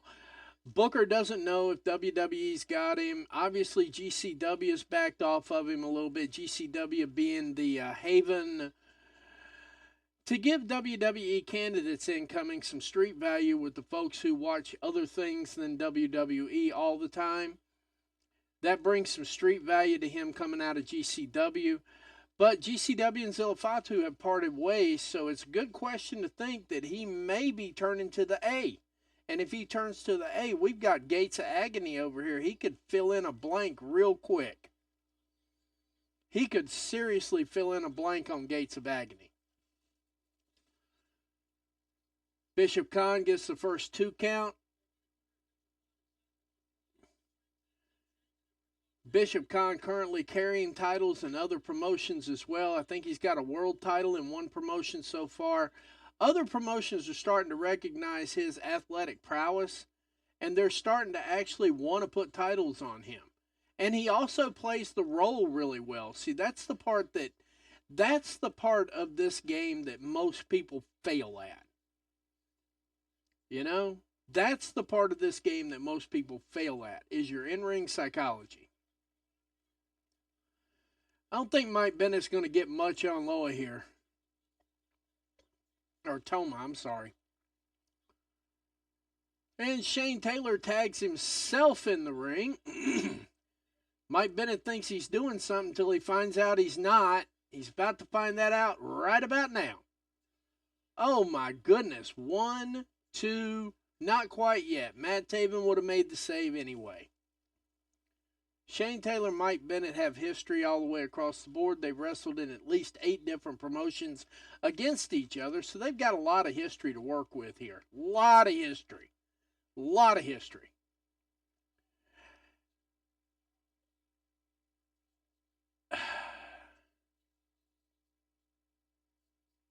Mike Bennett is bringing it to him. I got to say that. Well, it's over with now because once he gets his hand, yep, it's over. That was a good little push while it was pushing.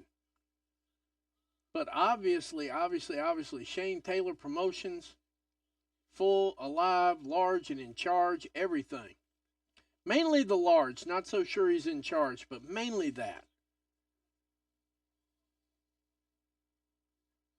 Zilla is the crown jewel champion of Hog. I knew he was something. But he was working with a GCW world title. And then all of a sudden, summarily, they were just like, he ain't making no more dates. They stripped the title off of him and everything. I think Zilla Fatu would work well in AEW. They don't do hard cams. They don't do anything. And I've got a feeling that if he gets to WWE, if he goes there now, the speculation about him definitely going there is dead. There is no more speculation on that. They don't know where he's going.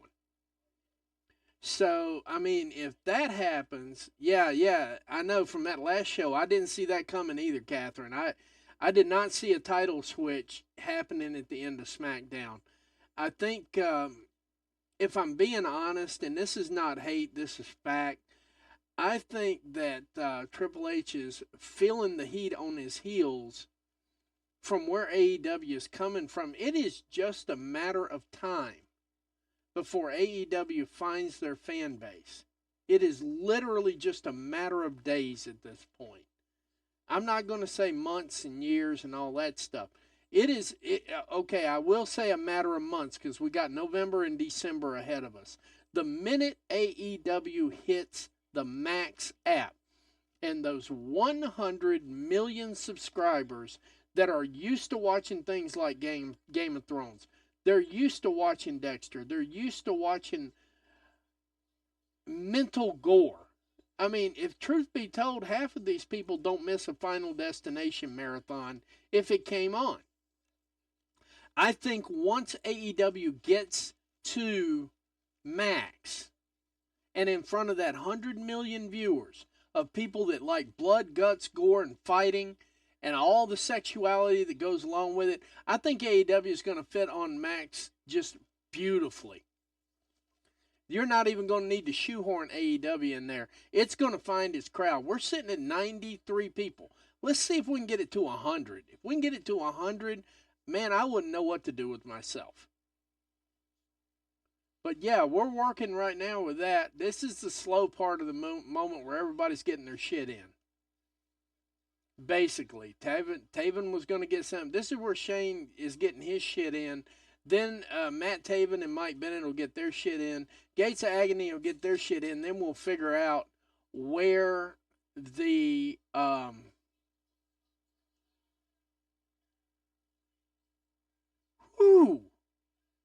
damn. Toa Leona is going in there like a one-man wrecking crew. He has worked a couple of matches at GCW. Okay, maybe they're over whatever that riff was that they had, because they had something going on there that was hardcore and solid. Like, Zilla is not showing up, and that came from GCW itself. It didn't come from like a dirt sheet or anything like that.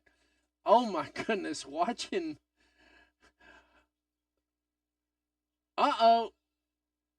Double Samoan drop from Tony Leona. I'm never going to get his name right.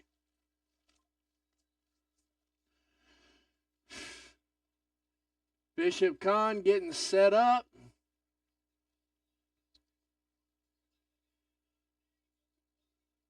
Oh my goodness, that was a cheesy tactic right there.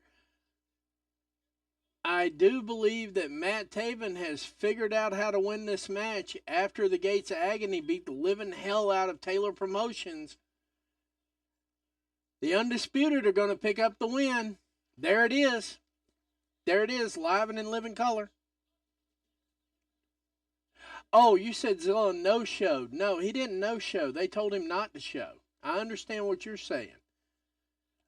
But it became obvious that Zilla wanted. I agree with Daryl on that. I think it's a money issue with GCW. I think Zilla upped his booking fee and appearance fee on that, and I think GCW just wasn't having it. And they just told him to just don't even show up. Just stay where you're at. Keep doing what you're doing wherever it is you're doing it. Just don't show up anymore. But GCW is definitely a gateway into WWE. If you've not seen Bloodsport, which I'm pretty sure Catherine has because we all watch wrestling together. But in all seriousness here, we got a backstage segment with Beef. Beef follows me. I like Beef. Beef likes me. You know, it's we get along well. I know Beef's going to handle it.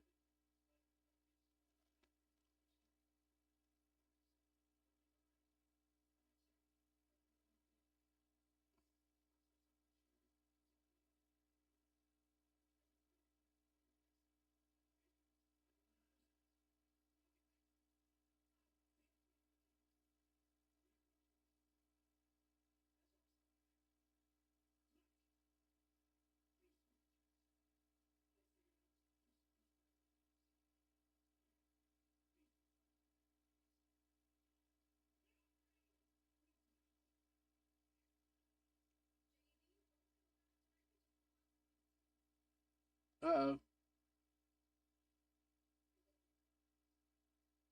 So JD showing up for Beef here. That was the silence. I actually wanted to hear the promo.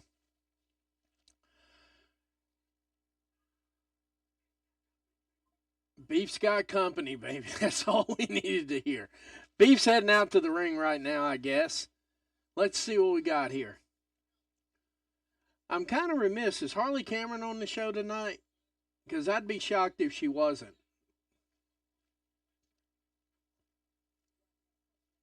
All right, they're taking a quick commercial break. I'm going to take like 20 seconds to drink some water, drink some lemonade, get my voice back, and all that good stuff. I'll be right back here in like 20 seconds, I promise.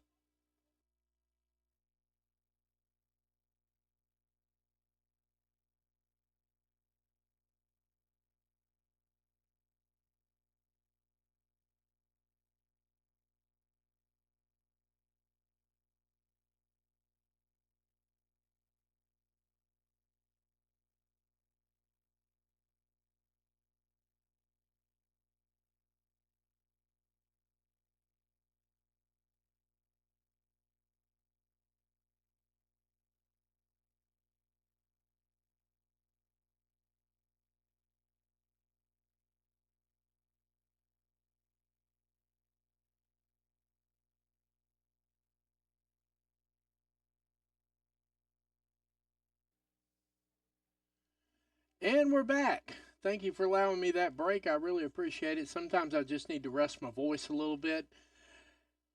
And I think I got enough left in me for about 45 more minutes of exciting wrestling action on the fastest hour in wrestling, AEW Rampage. Highlight match of the night is going to be Ricochet and Nick Wayne. Although Anna Jay is going to be in competition here, I think she wrestles. She's wrestling tonight and tomorrow. One night she's got Robin Renegade. One night she's got Viva Bond. Now I'm gonna tell you right now, Viva Bond's gonna be on Collision, so she's got Robin Renegade tonight. Anna Jay doing back-to-back nights. Gotta love it. Can't beat that at all. Anna Jay's gonna bless us with some of her techniques from Stardom, etc., etc. But the fact that she's working 2 matches in a week, obviously getting ready for that big main event with Mariah May 2 weeks out. Not going to get done at Rampage for the Halloween show for Rampage, but definitely getting done the week, or not Rampage, but Dynamite. Definitely getting done the next week. So we're going to get Anna Jay in action with Robin Renegade. Top to bottom, this card is stacked. Let me get over here real quick and grab some stuff here because I'm definitely going to need it. Let's see here. Where are we at here? Rampage. Give me the card. Give me the Rampage card, guys. Yeah, we got Beef versus Beast Mortos coming up next. We just had the Gates of Agony working. Shout out to Ricochet and his 2-day trip. He's going to be working tonight against Nick Wayne. Tomorrow on Collision, Ricochet versus Leo Rush is going to feed families. I am not even kidding. They've added Jay White and Shane Taylor to Collision tomorrow. Just keep a program note of that. And they've got LFI going against FTR. That's going to be a killer-ass match. Tomorrow looks stacked pretty doggone well, too. That's not even a joke. I wish it were. It's not. Here we go. I got the Rampage card in front of me now. Yeah, Anna Jay's going to be going against Leela Gray. I apologize. We got the Beef versus Beast Mortos coming up next. It's going to be kind of a hard catch here. Ricochet versus Nick Wayne could be a show stealer. It could be a match of the year candidate too, by the way, so keep in mind on that. Nick Wayne can work. Hey, we got a backstage segment with Undisputed talking to Beast Mortos, who's obviously going to respond with roar. Saw it coming. Saw it coming. Anyway. Shout out to that outfit tonight, though. She's looking real good on that one. That red is her color.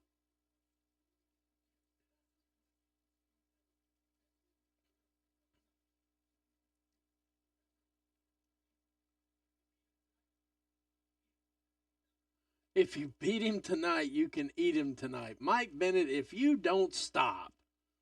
Oh, my goodness.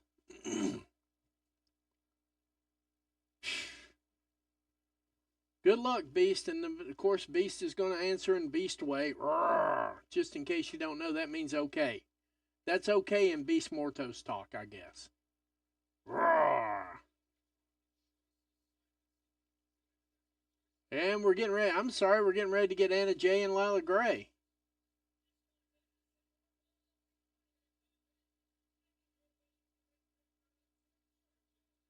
Live from Brunswick, Georgia, Anna Jay, singles record 63-45. Wow, she's wrestled over 108 matches. But she's got Mariah May week after next for that Dynamite show.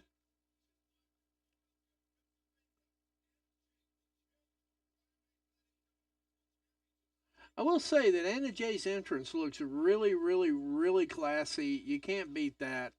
She could take it about 800 directions. She chose to be classy. 94 viewers. Let's see if we can get to 100. Like, comment, share. You keep commenting, I keep responding. Top Flight, Lila Gray. Top Flight, Lila Gray.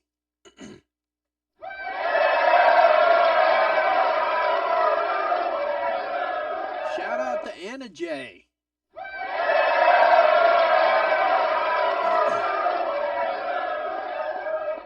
Layla Gray, okay, sorry. I knew I'd get one name solid wrong before the end of the night.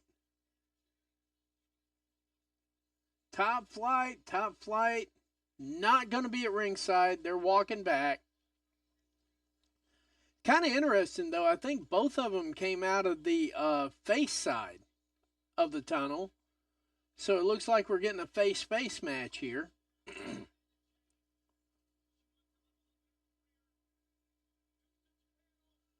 Wow, she's been working out. Something like that. Oh, my goodness.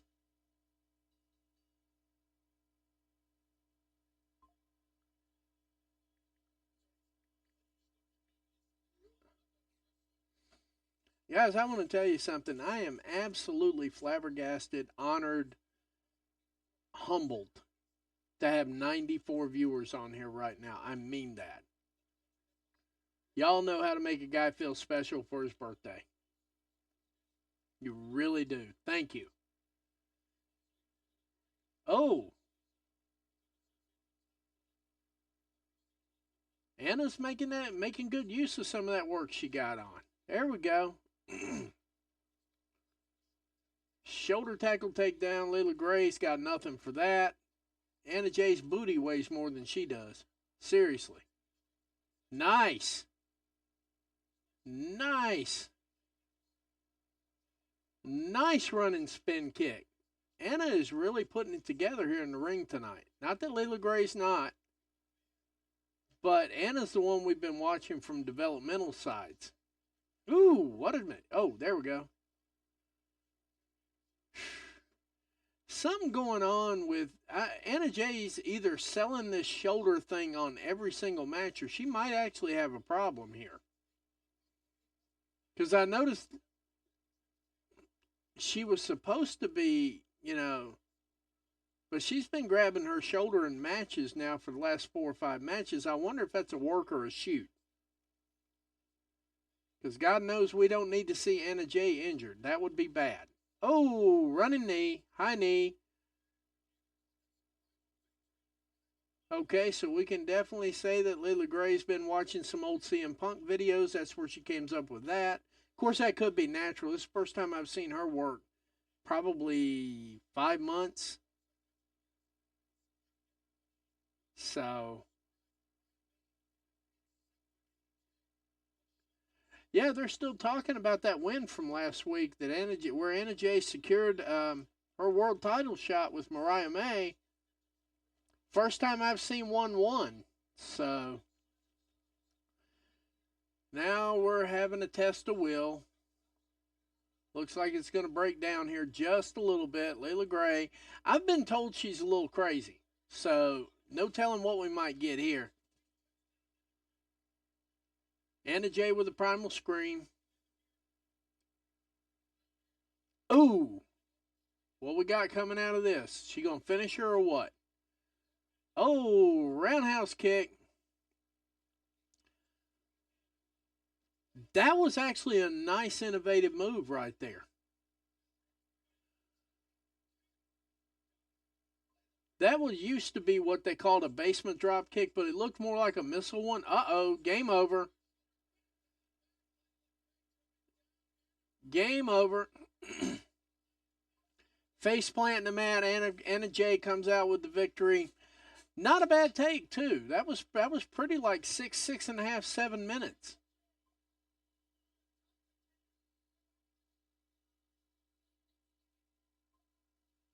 Collision next Saturday, Mariah May, Anna Jay, and you can't call me Ray, okay? I'm kidding. That's an old Miller Lite commercial. If you got a minute, hit it up on YouTube. Just go, you can call me Ray. It's hilarious. That whole line was hilarious. We used to have commercials that were funny and informative. Yeah, we got a replay of last night with John Moxley. They were waiting for him to pull up, so on and so forth. Getting a recap from Dynamite. Kyle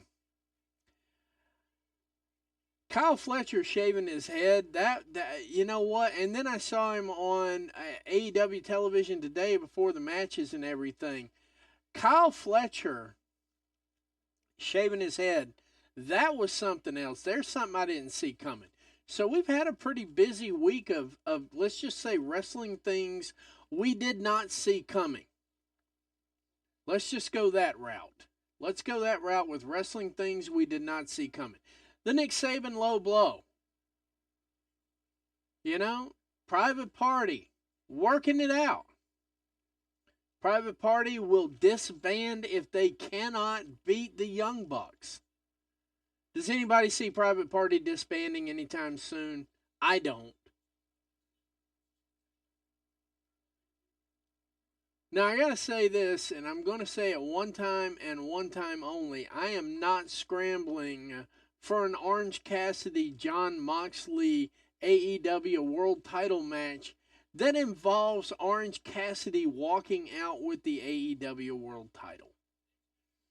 I do not, in my heart of hearts, believe that Orange Cassidy elevates any title that he touches. I've just got to say that. My introduction to AEW, back then, Orange Cassidy was the international champion. Carrying the belt in his backpack and all that other stuff. I get it. I just don't think he elevates the AEW title. But, if this is the route we need to go, it's the route we need to go. That's just plain and simple. Beast Mortos is exactly all that and a bag of chips. Beast Mortos. And of course, we got Mystico and Roosh out there on the sideline with him. Beef ain't got nobody but JD. I don't know if this is going to work out too well for Beef. I like the way they set the matchup, though. And Beef, if you happen to actually listen to one of these things, I'm still rocking with you, kid.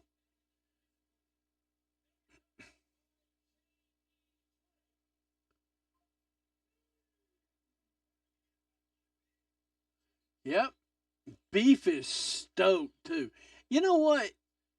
For all the shit that I hear about television time and everything else, because that's the new shtick that everybody's on with AEW. Oh, they've got some stars, but I never see them on television. You know what? If they had half the ass in them that Beef had walking down to the ring, Beef acting like this is the main event of Wrestle fucking Mania. Seriously. Beef running around here like this is the main event of WrestleMania. Maybe if all you guys had that same kind of energy, we could use you on television. I'm just saying. These shoulder tackles are going to be epic.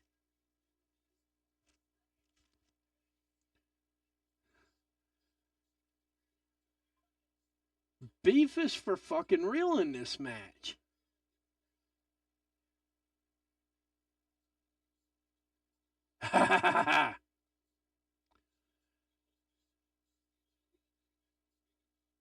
Whoa! Beef with the cartwheel and the high-end drop kick. Look at big man getting up in the air like that. That's what makes Beast Mortos such a beast, because he can wrestle Lucha. What if Beef could wrestle Lucha at this size? You know what that means, Tony? That means you got some big guys that can go with the little guys. Now we're getting into domination mode, and I get that part, but Beef did the part. Beef played the role that Beef needed to play. There's nothing wrong with this. There's no shame in this. He's still developing. But just that little bit that they let him work tells me that, you know what? Low body tackle. That might hurt.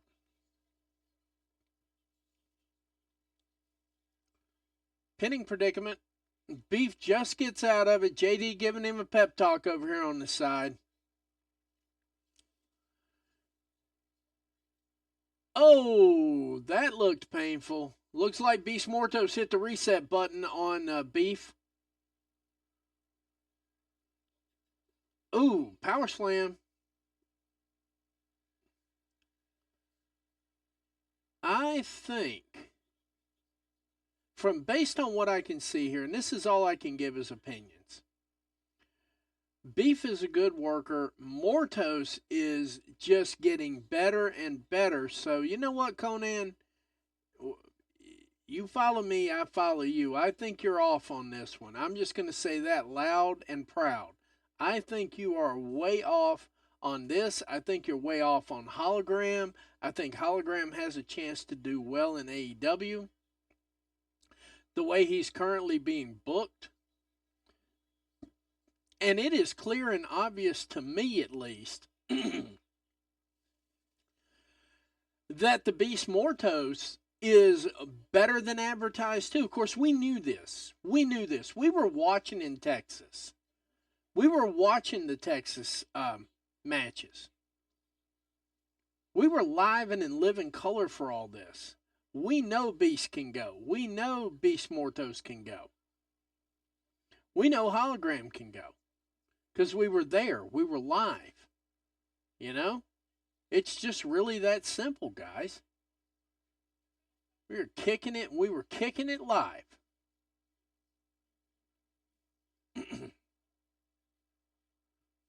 See how we're doing here. We're still working the commercial side. Let's see what we got over here on the twits. See if we got anything entertaining on the twits. Well, I do know that that line's down. Thank you very much. Honey, if you're in the chat, I love you. Since obviously I'm losing you on the text side here. If you need to get some rest, get some rest. I'm still going to be up for a couple of more hours anyway. Yeah, y'all got that live. Let's see what we're working with here. Wow. That is insane. Whew.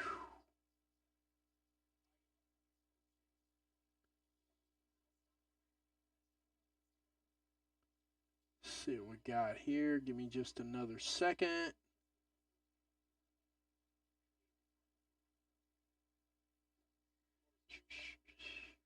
Yeah, we're working commercials right now. I can see picture in picture over here, but I can't see it really well. Looks like Beast Mortos is getting ready to pull it off here. Beef just got knocked back down to his feet. Let's see where we're at here.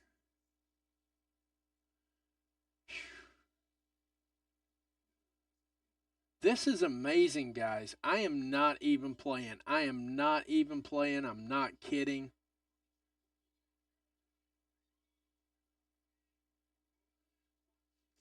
And like I said, if you're having a good time, throw me a like, throw me a share, throw me anything, guys. I would definitely appreciate that. They're still going at it. They're still going at it. From what I can see, you have to understand I'm working with a 32 inch here. I'm not working with a 50 inch.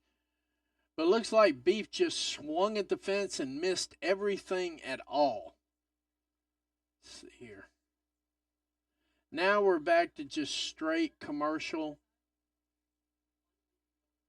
So I'm using this moment here to share some stuff.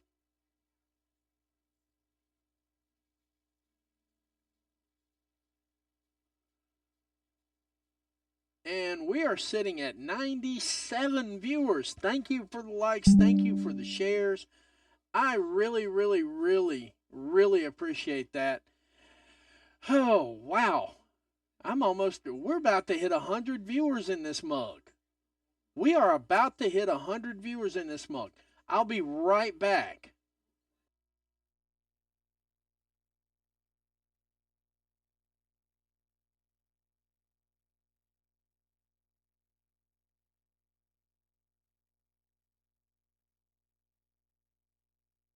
And we're back from commercial.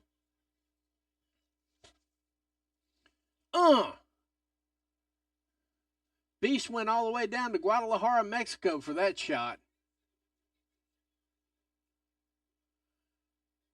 Roosh is actually getting the crowd into this thing. Go figure. Beast was like, I didn't know I couldn't rip his teeth out. I didn't know that was off limits. Please tell me. Yeah, Beef's getting his second wind here. Beef has worked this match a solid. He's given this match a solid. That's the best way I can say it. 98 viewers. We are 2 away from 100. You guys rock. All of you rock. Thank you for your support. Thank you for your viewership. Thank you for everything. Haven't said this in a few minutes, so bear with me here and I'll cover it at the end of the match. Beef is actually throwing some haymakers. Oh, he gets the Beast Mortos off his feet. Now quit showboating for the fans and get to work, son. Come on, man. Get to work. Driving him head first into the corner bucket, and we're going to try it again. Oh! The problem is this guy will not go down.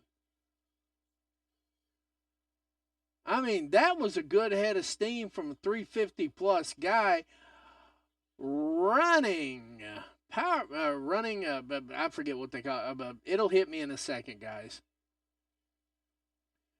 And the crowd is getting behind Beef. Now you can start hearing Beef chants. Beef chants all over the place.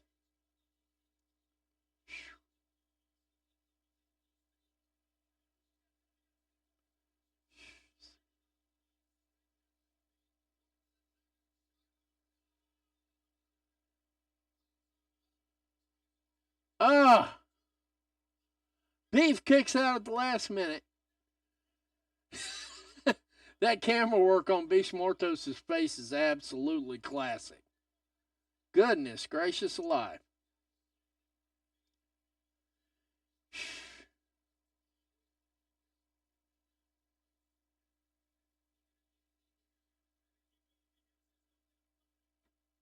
We're at 98 viewers, and he hit it. And Beef still kicks out.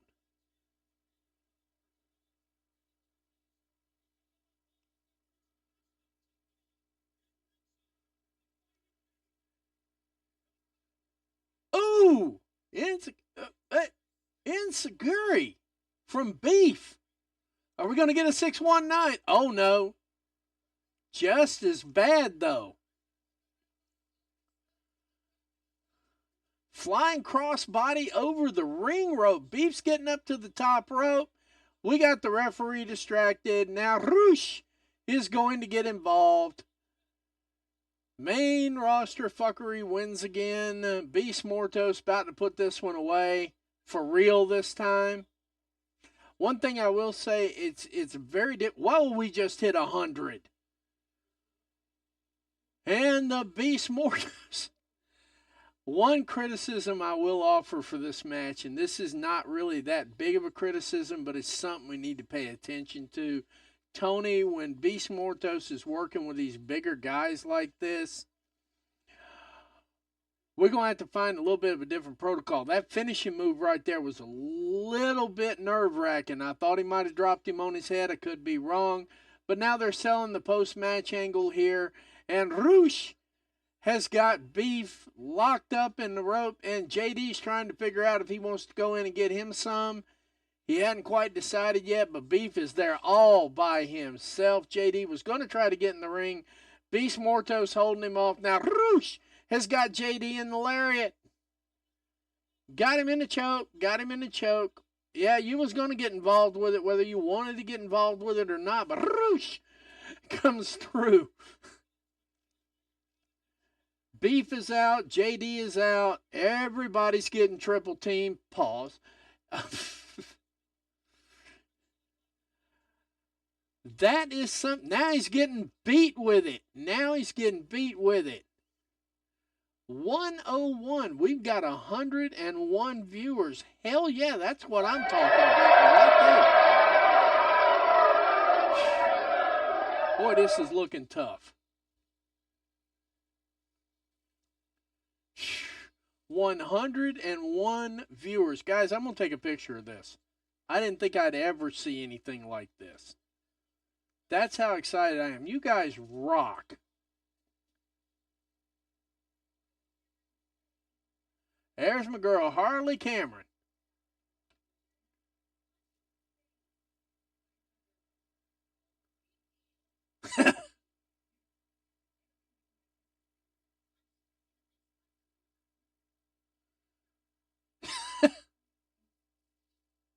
Aren't you special?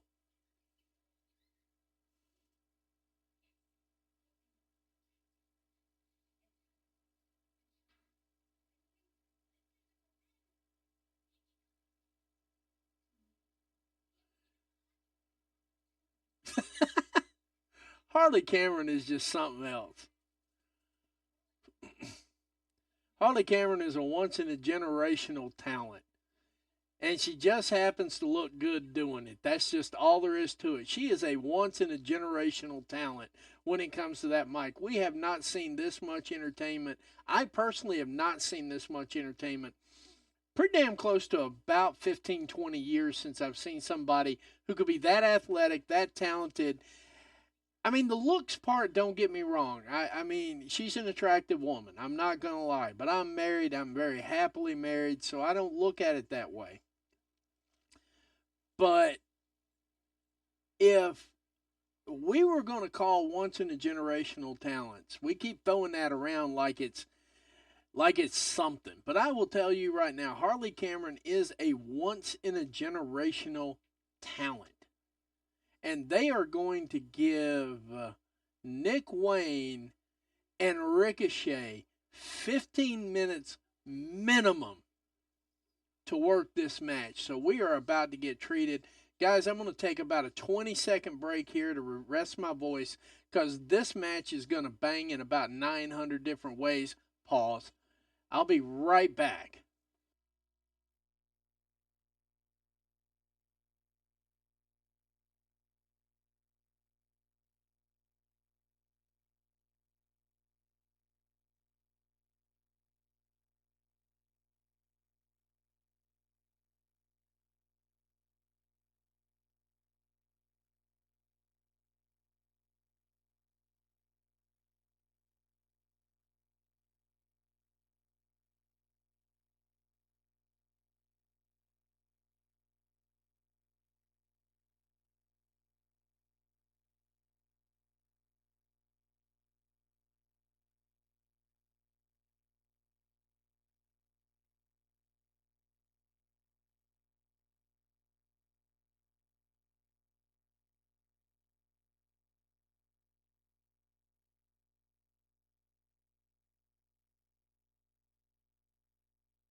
And we're back. Thank you. Thank you for the moment of rest here. I got a feeling that they're going to give the rest of this time out to Ricochet and Nick Wayne. And I got a feeling here we are going to get a match of the year candidate. And before everybody laughs, these two gentlemen can not only go, but they can go at a higher level. They can go at a level. I had to take a pause for a minute because all I'm getting is political ads. I don't want to ruin the energy by sitting there having to watch that. I just didn't want to. So we went to break for a minute. We're back. 101 viewers in the Mofo house. You guys are 100% awesome. That's all I got to say. You guys are awesome in 8 different languages. Holy crap.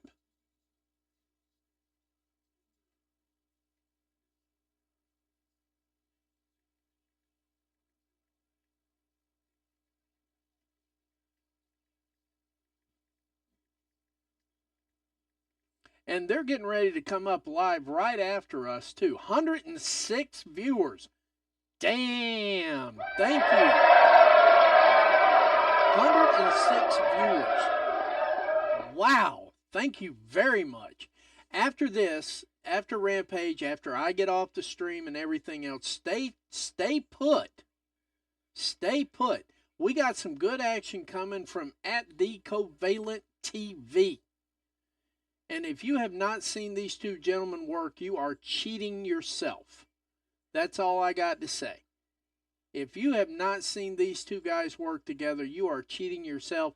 Probably going to get a starkly contracting view because, like I said, I was watching. If I'm doing a watch along, I'm going to treat it from a fan standpoint and so on and so forth.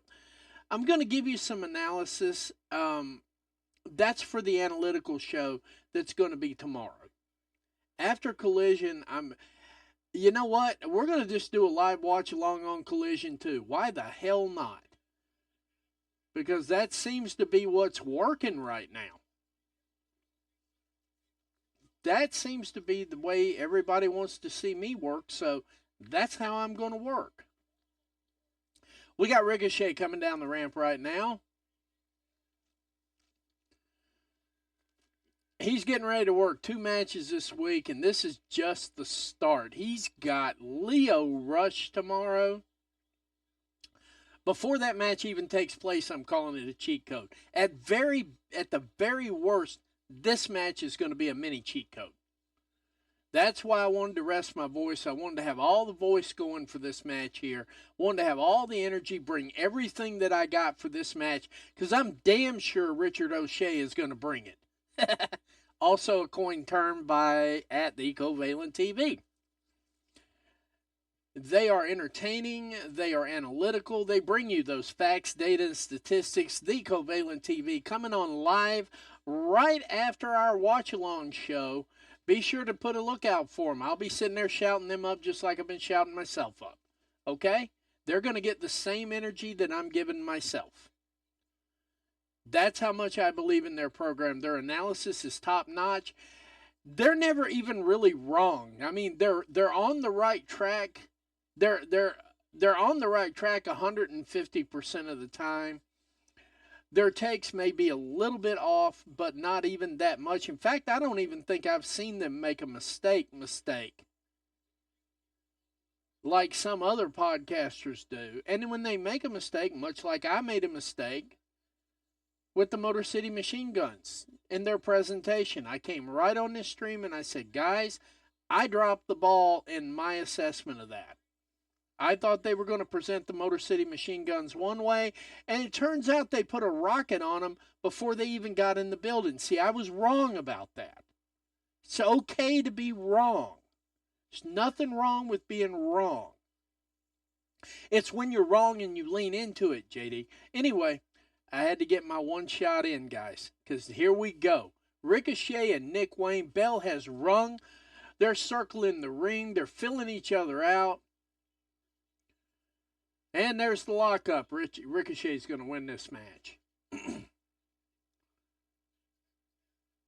This is not going to hurt Ricochet's record today. Now they're rolling the ring, still in that lockup.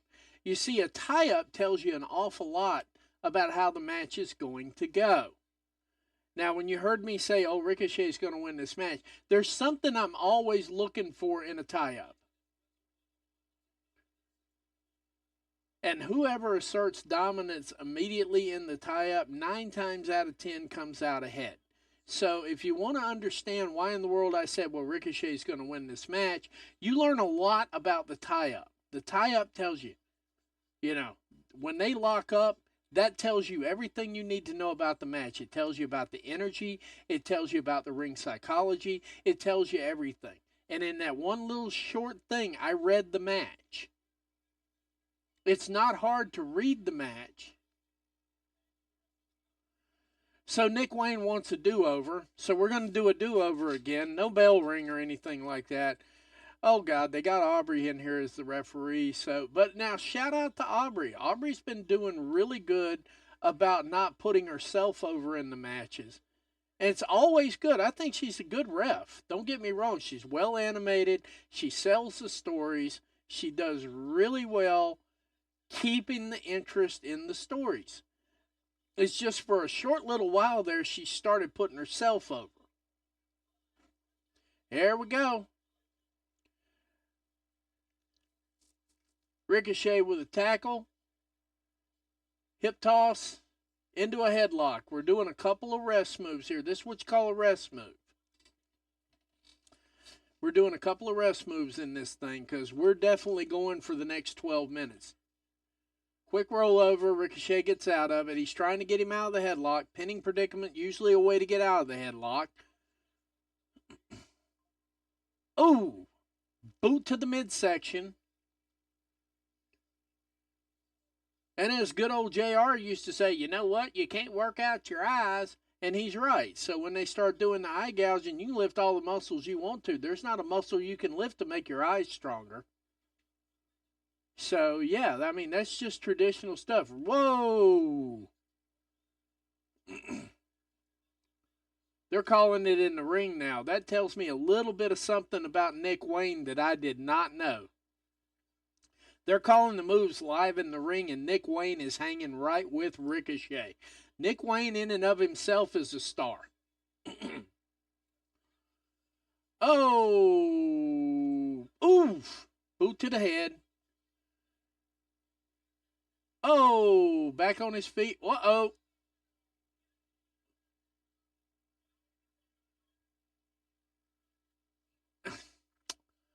Mother Wayne providing the distraction for Nick. Yep, I'm not going to say that. That might screw up the algorithm. Nick Wayne disposes of Ricochet over in the corner into the stands. Now he's back in the ring, calling for the call out, calling for the count out. Security Jay over there in the corner. Security Sam over there in the corner. Keeping an eye on Ricochet, make sure the fans don't get a little too frisky when they don't need to be. 106 viewers. Hell yes. This is what I knew this show could be. Thank you. I knew this show could be 100 plus. I knew it could when it started off. The minute it started off, I'm like, we might hit 100 today in my mind. But I am extremely humbled, honored that you're allowing me into your homes to talk to you on your phones, wherever you're at. I'm very honored. I really appreciate that. Nick Wayne is actually showing some ring psychology here that I have not seen out of him the whole time I've been viewing him. So, here we go. Yeah, Nick Wayne is really working this ramp out here pretty well. And, of course, Rampage is always taped after Dynamite. So, yeah, they had a tight area to work with. The ramp was pretty much wide open. They had a tight area to work in Dynamite, too. And it looks like they're going to have a tight area to work in Rampage. So Nick Wayne is apparently going for the count-out victory. Now, that's good heel shit. Don't get me wrong. That's a great heel shit. If we're trying to be a heel, we're succeeding. So here we are. Nick Wayne, kick to the head, boot to the head. Ricochet's looking like he's just this side of coherent. And he's selling it really well too, by the way. Snapmare takeover. Snapmare suplex, sorry. At least that's what we used to call them. I don't know what they call them today. Snapmare. Whew. But Nick Wayne is really showing up and showing out here. Now, the only question is, when is Mother Wayne going to get kicked out of the match? When is she going to get sent to the back? Because as long as she's at the ringside, you got to be asking yourself, can Nick Wayne pull this thing off? Are we going to get some main roster fuckery? Is that how it's going to go? So shout out to Tony and his booking process for this. This is really good. I like the sell. I like the way it's going here. I also like the fact that there's a State Farm commercial going on in the middle of Rampage. So that means that they understand wrestling. They understand talk wrestling. That's beautiful. By the way, we're having a conversation with State Farm next week. You heard it here first. If I can get a foot in the door, guys, we'll be bringing you some good television work here.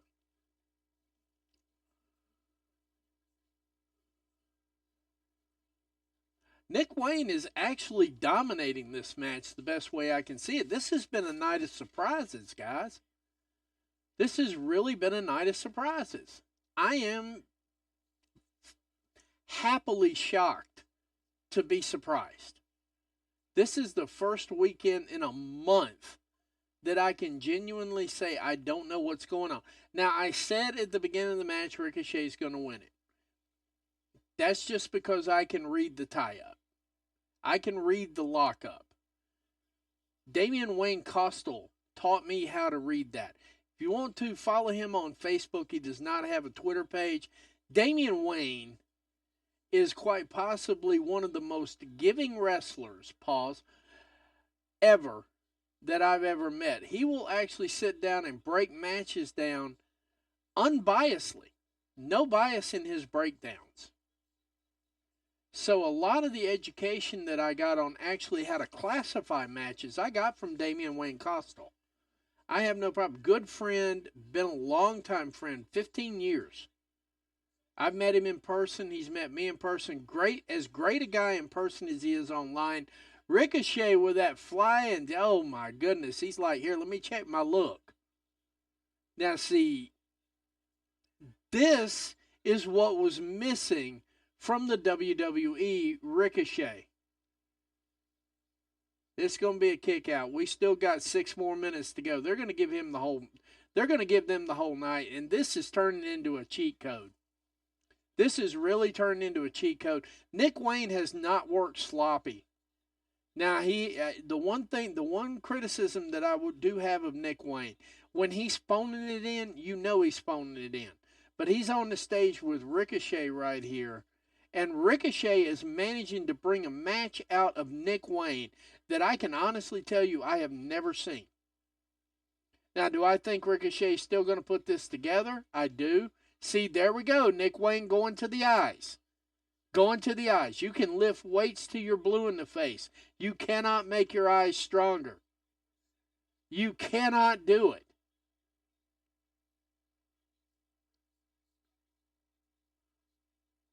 Headbutt, top rope. Now, let's see what Ricochet does off the top. Is it going to be the 450? Is it going to be the 450? And he's going to land on his feet because Nick Wayne's going to get out of the way. This baiting thing has not served either of these wrestlers very well tonight. Both have tried the bait and switch, and it just has not quite happened. Ooh! Now, I got to say, Nick Wayne doing the stunner like that right there and making sure he grabs onto the ropes for some extra heel action. Nick Wayne, this is his coming out party tonight. Ricochet has literally taken Nick Wayne. They're in second gear now, and they've got another gear to go. They're in second gear right now as we speak. Nick Wayne is selling his ass off. Ricochet selling his ass off for this match. Mother Wayne doesn't even know where to interfere at this point. That's the best part of these matches. Good Lord. What is Nick going to do? He's getting ready to get dropped on his fucking head. That's what's getting ready. Oh, no, he broke it out. Nick Wayne's ring psychology of this match is on point. It's phenomenal. Ooh! What the hell was that, Ricochet? It was nice, whatever it was. Deep dig German suplex. Digging deep. Ricochet's digging deep. Now we're in the deep end. Now we're in the deep end.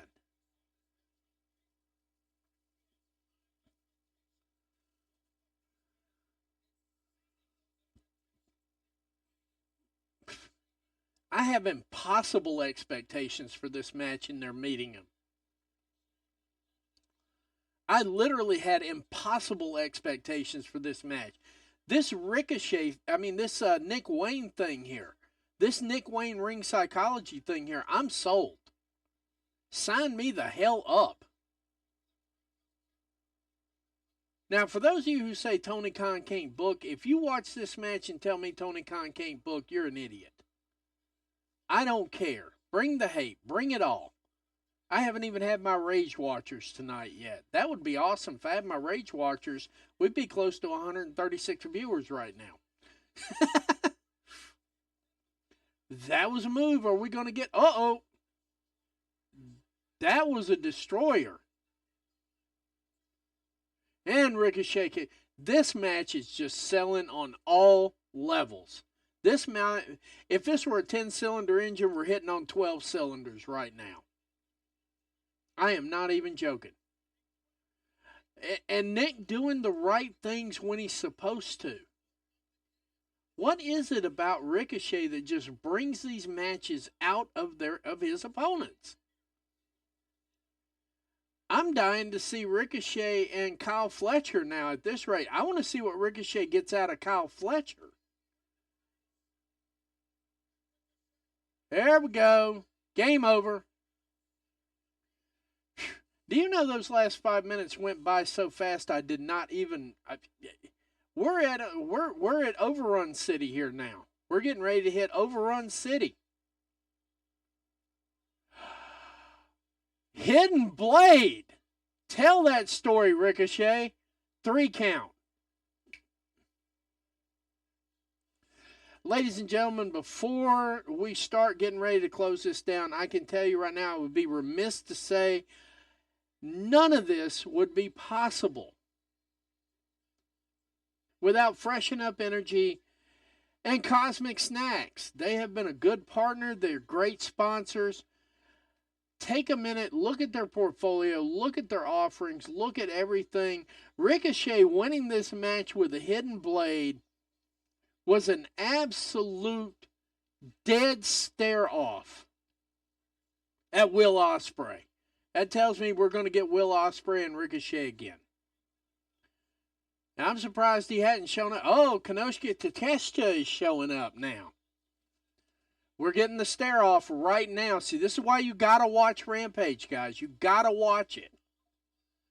We're getting the stare down from Ricochet and Takeshita at the end of Rampage. It's not happening at Dynamite. It's not happening at Collision. It's happening live on Rampage right now. This is why you can't miss a Tony episode. You just don't know what's going to happen. Thank you for joining us tonight. As they were saying, because they're getting ready to shut the show down, I'm getting ready to shut this show down. Tonight, Motor City Machine Guns go over in Smackdown. They are the WWE World Tag Team Champions, or WWE Tag Team Champions, whichever one goes to it. Not really paying attention to that side of it at all. We got Jey Uso back. Jay and Jimmy, we got the Uso brothers back together under the watchful eye of Roman Reigns. We got one hellacious cheat code match out of Anna Jay. We got a great match between Beast Mortos and Beef. And we just had a cheat code with Nick Wayne and Ricochet. And then we had the stare off to Takeshita and Ricochet. It's going to happen. Takeshita and Ricochet is going to happen. Please give it to us at Full Gear. Please, Tony. I'm begging you. Full Gear. This match will cook on 8 different burners simultaneously on a pay-per-view. Takeshita has already shown us what he can do. I've been at this now for 3 hours and 2 minutes and 15 seconds. We have 106 people in the stream. Shout out.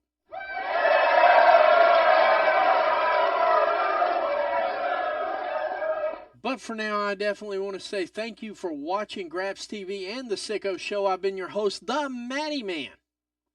Stay tuned. Do not go anywhere. At The Covalent TV, coming up live in just a few minutes. They're going to bring you 2 hours of that good work, the facts, data, statistics, all of that coming to you live in just a few minutes. But for tonight, thank you. Thank you, thank you, thank you. The viewership is outrageously great. Thank you. I'm humbled. I appreciate it. My birthday starts in approximately 58 minutes. You guys have just made this old dude feel like $1,000,000. Thank you all. Thank you, thank you, thank you. Jennifer showed up, wished me a happy birthday live on the stream. That's what I'm talking about right there. But I'll definitely be back tomorrow for your AEW Collision watch along from 8 to 10. We're going to do a short review of Collision and all the action happening in wrestling this week following our AEW Collision watch along. Probably be about 30 minutes of that too. So you know what? If you guys are in town, you want to catch that show tomorrow too, hook me up. I mean, jump in. And like you saw, when people show up and they chat, I interact with everybody. I got 3 screens going up so I can see all the chat windows. So anyway, I appreciate your time. I appreciate your effort. I appreciate your patience with me as we continue to grow. Signing off tonight, getting ready to watch The Covalent TV myself. I'm going to be following up with that show. I'll see you tomorrow night, 8 o'clock, live and in living color. The stuff's already out there. We're good. Thank you for letting me be a part of your evening. And good night, America, wherever you are. Thank you.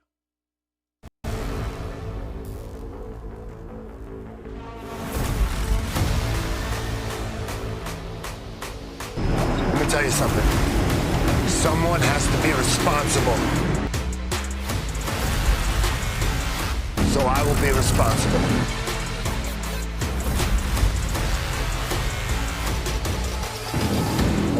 People think they know what I'm about. They think they know what motivates me. They don't know anything. I have a dream of a land of opportunity.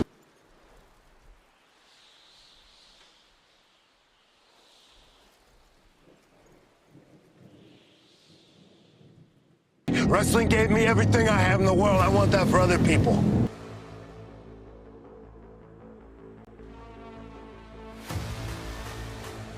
Egos out of control.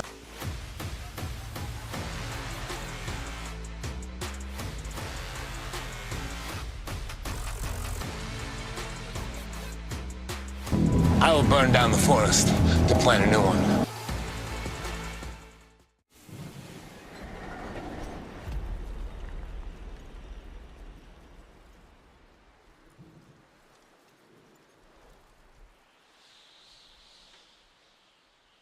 I'm not sentimental.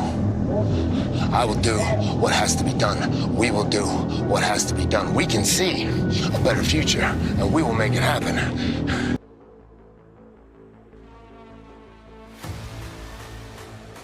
If you want to come with us, you can come with us. If you don't, run while you can.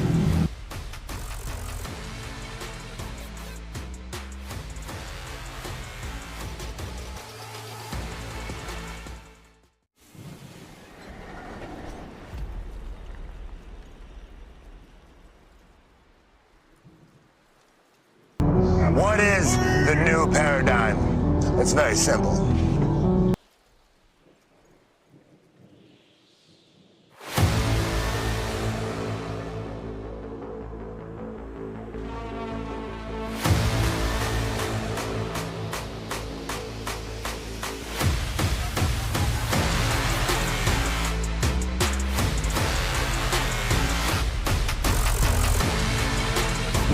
What is the new paradigm?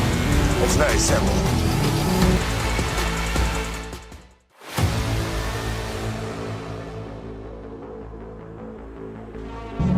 Get out of the way!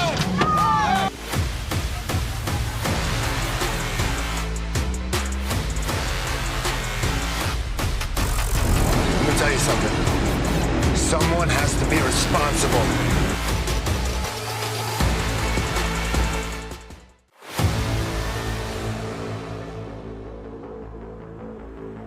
Let me tell you something. Someone has to be responsible. So I will be responsible.